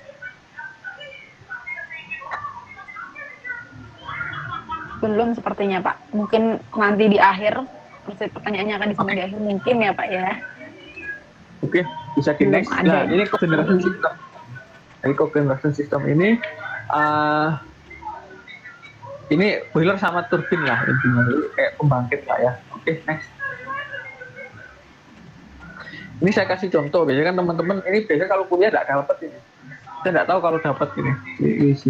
Jadi ini boiler balance. Boiler balance ini adalah flow untuk air menuju steam ya di boiler. Jadi biasanya air itu ini yang kiri atas ada kondensat backup itu dia suhunya sekian, dia masuk ke deaerator. Deaerator itu fungsinya untuk menghilangkan kandungan oksigen. Jadi kalau saya cerita boiler ini bisa satu semester sendiri nih kuliahnya. Tapi teman-teman bisa baca di buku Boiler for Process. Nanti saya bisa sharing bukunya. Jadi intinya di deaerator ini dia mulai ada chemical, teman-teman. Dari mulai dari chemical dia mulai ada nanti anti korosi dan lain-lain, ada oksigen scavenger dan lain-lain gitu. Di deaerator dihilangkan lalu masuk ke economizer. Economizer itu dia uap sisa panas dari boiler itu dia dimanfaatkan untuk mulai memanasi air seperti itulah. Kalau air yang kondisinya dingin masuk ke boiler suhu sangat tinggi kan bahaya. Jadi di economizer ini suhunya dinaikkan dulu, ditingkatkan dari yang mungkin menuju ke 200-an. Dari economizer ini dia nanti baru masuk ke tub di boiler itu lah. Flue gasnya sendiri, flue gas itu kan hasil pembakaran gasnya ya. Setelah dipakai economizer, dia juga dipakai untuk air preheater. Jadi udaranya sendiri yang mau masuk boiler itu juga nggak boleh udara dingin, itu juga harus dipanaskan gitu. Nah itu dimanfaatkan pakai flue gas semua. Lalu nanti baru flue gasnya itu udah dingin, udah suhunya di bawah 160, dia masuk ESP. ESP itu electrostatic precipitation. Nah dia menghilangkan partikulat kan. Nggak boleh juga limbah udara itu kotor gitu kan, dia dimurnikan itu baru ke advent terus dibuang. Nah ini hanya sekilas bisa dipelajari sendiri oleh teman-teman. Oke, next. Nah ini contoh layout dari boiler section ya. Jadi contohnya tadi yang ini yang mulai bawah, saya juga lupa ingat. Nah yang economizer ini yang kotak tengah mana ya? yang ini kotak tengah yang di atasnya segitiga lah, itu kok econometer, dia dipanasi. Lalu yang kotak 4 itu air heater. Lalu yang tengah pas itu ESP. Lalu yang kanan gini. Yang kanan lagi yang kecil itu adalah untuk tadi menuju karbonatasi kita ya, mengalami scrapping. Saya cuma ingin menunjukkan ini layoutnya lah ya. Nah di boiler itu yang paling penting ini, jadi di atasnya kirinya apa namanya economizer itu kan ada bulat 2 sama garis-garis. Nah ini yang penting, jadi yang bawah itu sebagai air drum, water drum, kalau yang atas itu sebagai steam drum. Jadi air di situ, jadi yang ini yang panjang ini garis-garis ini sebagai furnace. Nah disitulah ada pembakaran, terus nanti airnya di sini itu apa namanya nanti melewati cucup ini terus menjadi steam lah. Nah, gitu. Nah saya cuma pengen nunjukin itu aja. Oke, next. Mudah-mudahan bermanfaat buat teman-teman ya. Nah ini saya kasih contoh, ini contoh sistem tadi ya, yang mulai kiri ini masuk menuju turbin disimbolkan yang kayak trapesium 2 itu, dia menghasilkan, jadi turbin itu ada 2, yang umum, satunya back pressure, satunya extraction condensing. Kalau extraction condensing itu habis, jadi dia sudah dari kondensat jadi air. Kalau back pressure itu dia masih steam tapi tekanan rendah, yang saya bilang tadi untuk ke proses seperti itu ya. Nah ini rasionya, yang biru-biru itu rasionya. Nah, biasanya kalau yang lama itu 1 ton steam itu 1 megawatt atau 1000 kilowatt listrik itu butuh 11 sampai 12 ton karena tekanannya kan rendah, cuma 20 bar, 18 bar. Tapi kalau yang modern yang kayak gini ini kan tekanannya 66 bar ya, dia butuhnya cuma 5,7. Nah, sinyal lebih kecil, tekanannya lebih tinggi, suhunya lebih tinggi. Ini kalau teman-teman belajar HISIS ada, kalau mau coba, ini nanti ada namanya efisiensi ABCD, itu bisa dibaca di HISIS. Saya kira teman-teman bisa. Ya, ini saya mau menunjukkan. Nah, jadi angka-angka ini bisa dicek. Saya pernah ngecek pakai HISIS, angkanya bener, tapi memang nggak bohong. Oke, ini contohnya yang tadi catatannya seperti itu. Nah, ini sistem di turbin. Oke, next. Nah, ini contoh integrasinya ya. Jadi yang dari boiler nanti ada yang dikirim, misalnya mengirim sistem ke etanol dan sejenisnya, lalu ada yang ke turbin. Nah, ini sistematisasi apa ya? Alurnya seperti ini. Jadi ini yang merah bawah ini sisa steam, tekanannya juga udah rendah, suhunya udah rendah, terus ke proses, dan itu proses juga diatur suhunya cuma sekitar 127 dan demikian. Nah, ini saya cuma mau menunjukkan bagan ya, biar teman-teman ada gambaran. Oke, next. Nah, oke, sebentar. Jadi kadang-kadang itu tadi saya mau balik ke pertama. Kadang-kadang kita sebagai sarjana teknik itu kebingungan. Kita mau lulus ngapain sih gitu ya. Nah, jadi selain tadi sebagai apa ya istilahnya, mengendalikan proses ya, istilahnya apa ya, di pabrik kan ada juga yang sebagai desainer atau engineer yang itu apa ya, merunning software, terus menghitung kalkulasi. Sebenarnya ada yang lain yang kita sebut biasanya sebagai sales engineer atau marketing engineer. Terus ada yang juga sebenarnya orang teknik kimia itu biasa juga sebagai project control. Itu mungkin nggak tahu. Bahkan saya sekarang itu sebagai adcon, beda lagi ya. Jadi saya karena adcon itu lebih ke kontrak apa ya? Kontrak EPCC namanya, atau ngurusi klaim, ngurusi ya cost control dan sebagainya. Ya itu kan kebutuhan perusahaan ya saya ikut kan. Tapi artinya orang teknik kimia itu bisa gitu. Jadi maksud saya teman-teman kalau lemah dalam berhitung nih, saya lemah nih dalam termodinamika, OTK, cari yang lain gitu. Nah, pakai yang sederhana. Misalnya tadi ya, kita itu diskusi nih sama orang. Dia mau tanya misalkan, saya itu mau 1 boiler, saya kira-kira butuh berapa? Nah, kita pakai kalkulator lagi nih. Jadi kita tanya orangnya, Bapak mau pabrik gulanya berapa? Kan 4000 TCD ya? Benar ya? Tadi balik lagi dibagi 24, jadi 166. kalikan aja dengan 55%, berarti 91 ton kan, atau kita anggap boilernya 100 ton. Teman-teman tinggal search harga boiler 100 ton itu berapa. Biasanya sekitar 60-70 miliar. Ya sudah, berarti orangnya itu harus invest sekitar 100 sampai 120 miliar sampai interest sama kita. Nah, kita itu kadang ada yang di perusahaan cuma kerjanya seperti itu, cuma nyari market, meyakinkan orang lah. Nah ini kan tergantung passionnya teman-teman. Ada juga yang nggak ngitung teknis tapi nyusun proposal, nyusun apa. Ini banyak sekali pekerjaannya orang teknik ini itu. Iya, nyusun proposal. Kan ada PFD, ada apa, kita tuh tahu gitu, kita nggak perlu tahu isi listnya ini kayak gitu. Nah jadi apa ya, kerja itu nggak melulu orang teknik itu ngitung span gitu, enggak. Kadang ngobrol sama orang meyakinkan, tadi dia punya anggaran sekian, dia mau bikin ini. Nah kita itu hanya cek aja kapasitasnya. Oh pabriknya sekian, itu berlaku semua pabrik ya. Artinya kalau di petrokimia mungkin juga sejenis. Yang penting kita tahu, oh ini PFD-nya ini, kalau diajak ngomong ngerti gitu aja, cukup untuk jadi marketing engineer lah. Itu yang saya mau buka pikiran teman-teman. Artinya banyak sekali, bahkan project control atau commercial engineer atau operating engineer, itu semua bisa orang tekniknya. Oke, mungkin ada pertanyaan atau mau dilanjut sampai selesai? Ini sudah ada. Saya sampai jam berapa ya, Mbak? Sampai jam 3, Pak. Berarti kurang berapa menit ini? Udah habis? Kurang 2 menit lagi, Pak. Iya. Oke, mungkin sedikit dipercepat. Jadi ini nomor 7 ini aspek pendukung karbonatasi ya. Silakan next, Mas. Jadi kenapa karbonatasi di Indonesia itu masih kendala? Yang pertama adalah gula rafinasi itu marketnya masih didominasi oleh swasta, itu belum bisa dimasuki oleh BUMN. Yang kedua, impor sugar itu tidak semua perusahaan bisa melakukan impor, dia harus punya izin dan sebagainya gitu.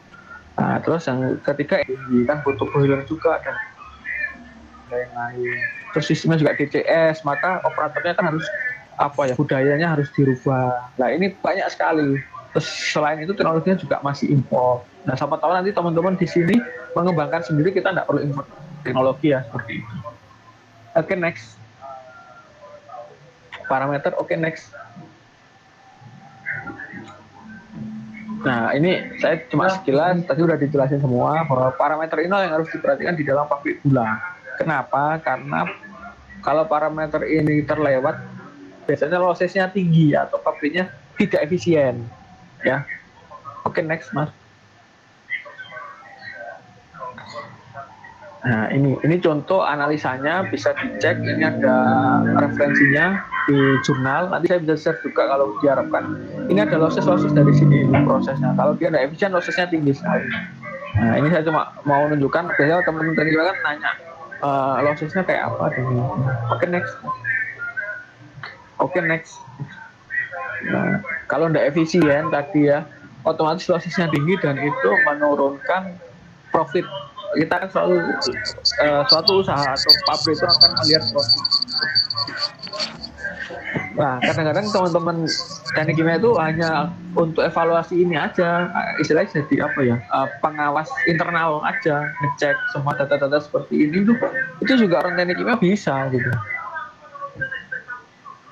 Oke, next. Oke. Next, Mas. Nah ini turunannya, ini bisa dilanjut ya. Tadi yang dari extraction plant dia ke boiler, ini untuk tadi energinya, untuk bagasnya, untuk dibakar. Saya izin offset ya, Mbak, mungkin 10 menitan. Mudah-mudahan teman-teman masih setia ya, nggak bosan. Lalu dia tadi mengalami fermentasi, yang tadi saya cerita etanol itu yang dari molasesnya dia difermentasi terus etanol pen. Nah di fermentasi ini menghasilkan CO2 sendiri sudah bisa jadi produk CO2 liquid untuk Coca-Cola dan sejenisnya. Nah terus ini ada anaerobic digester. Di etanol itu kan sebenarnya mengandung banyak yeast ya, nanti bisa di anaerobic system, dia menghasilkan biogas seperti itu. Nah, biogas sendiri bisa menjadi bahan bakar boiler nih, atau bisa dimanfaatkan yang lain seperti itu. Nah, ini juga banyak sekali sebenarnya. Kalau di luar negeri risetnya sudah demikian rupa ini. Kalau di Indonesia paling baru etanol sama CO2 tadi. Kalau di luar negeri itu seperti ini. Bahkan saya kemarin 2 minggu yang lalu ketemu namanya Pak Joko Waluyo, bisa di-search, dia produknya Gulanas. Dia sebagai ahli gula untuk turunan produk. Jadi di dalam gula itu ada polifenol dan sejenisnya. Dia atur itu, dia kembangkan itu tapi sayang sekali tidak dipublis ya. Nah, dia tuh jadi gula itu menurut, bahkan ini yang ekstrem itu yang punya gula darah tinggi itu bisa diturunkan dengan gula, bayangkan. Jadi di dalam penyakit itu ada obatnya ya. Saya bilang, kok bisa gitu. Itu dia atur kandungan senyawa di dalam gula tadi menjadi gula cair ya, itu menjadi produk. Nah, mudah-mudahan nanti suatu hari beliau menerbitkan jurnalnya ya. Beliau punya 14 tak paten. Nah, artinya sudah sedemikian canggih sebenarnya. Kalau teman-teman mendalami gula, expert gula itu peluangnya sangat besar, insya Allah sangat besar. Jadi sangat besar. Jadi teman-teman yang suka mikrobiologi nih, nggak suka nih aku dengan termodinamika, Pak, pusing perpindahan panas, saya senang mikrobiologi, dalami mikrobiologi, arahkan ke gula, peluangnya akan sangat tinggi gitu. Kalau teman-teman nggak suka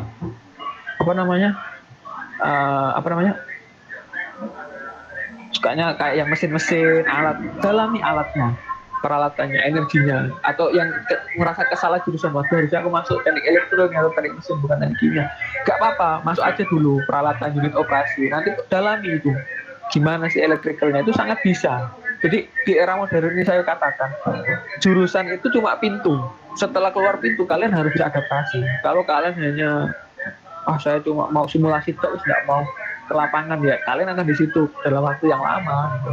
Padahal teman-teman saya yang di luar negeri, ada yang di Belanda itu dia sebagai project manager, jadi udah nggak nyambung lagi nih, udah project manager, bukan ngurusi pabrik, dia ngurusi cost sama schedule lah, seperti itu. Dia bilang bisa, dia cerita dia nggak ahli di bidang hitung-hitung gitu, dia nanti kalah sama teman-temannya, dia cari yang lain yang masih ada hubungan sama teknik kimia. Ada yang mau tanya atau mau dilanjut dulu ya? Saya lanjut dulu ya, ini paling tinggal berapa slide. Oke, next, silakan. Next, Mas. Kemudian teman-teman nggak bosan lah. Oke, yang sebelumnya tadi apa? Oh, ini ya. Oke. Jadi inilah yang saya mau katakan, bahwa sistem itu harus terintegrasi, listrik terintegrasi, pipingnya instrumen. Jadi orang teknik kimia itu dianugerahi sebuah kerangka berpikir yang besar. Jadi dia tidak hanya ngelihat pompa, ngelihat tangki ya, dia udah melihat sistem. Dan itu sangat mahal ya. Nah, integrasi ini penting untuk menjalankan sistem itu tidak fail, tidak salah, tidak rusak produknya dan sesuai. Ya, jadi ini waktunya juga terbatas. Tapi sebenarnya yang mau saya tekankan bahwa check in itu tidak susah. Kalau teman-teman tidak ahli menghitung, cari yang lain. Kalau yang ahli soft skill, ahli berdialog itu, tetapi ada basic aja. Kita tahu ada alat ini, ada ini, kita bisa baca head, kita bisa baca, udah cukup kembangkan sendiri. Seperti itu yang saya alami ya. Makanya saya itu kan ya seperti yang disampaikan Mbak Reta tadi, pindah-pindah. Bahkan saya itu 4 kali pindah perusahaan gitu ya. Terus bidangnya pindah-pindah, ada komisioning, ada process engineer, ada proposal, nggak masalah gitu. Oke, mungkin ini udah selesai ya. Oke, alhamdulillah selesai. Mohon maaf ya, mungkin nggak langsung. Alhamdulillah. Pertanyaan. Terima kasih. Mulai dari hulu, benar-benar dari hulu sampai hilir ini, Pak. Sampai hasil samping pun dijelaskan, luar biasa, Pak Aan. Ini Pak ada pertanyaan dari namanya Chemical Engineering. Setelah lulus kuliah dari D3, lebih baik lanjut studi D4 atau S1? Karena kebanyakan lowongan spesifik jarang untuk D4 dan kebanyakan lebih untuk S1. Padahal secara KKNI tertulis D4 atau S1 tersetara. Tapi kondisi di lapangan tidak seperti itu. Bahkan beberapa perusahaan menganggap D4 sama seperti D3. Selain itu juga yang lebih parah, masih ada beberapa perusahaan yang mengutamakan kampus negeri terkemuka atau akreditasi A daripada kampus swasta akreditasi B ke bawah. Mungkin bisa dikasih pendapat. Wah iya nih Pak, ini relate juga nih Pak sama saya mungkin dan juga teman-teman saya atau adik-adik tingkat saya ini Pak, yang notabene adalah universitas swasta begitu Pak. Mungkin ada pencerahannya begitu Pak dari sudut pandang Pak Aan.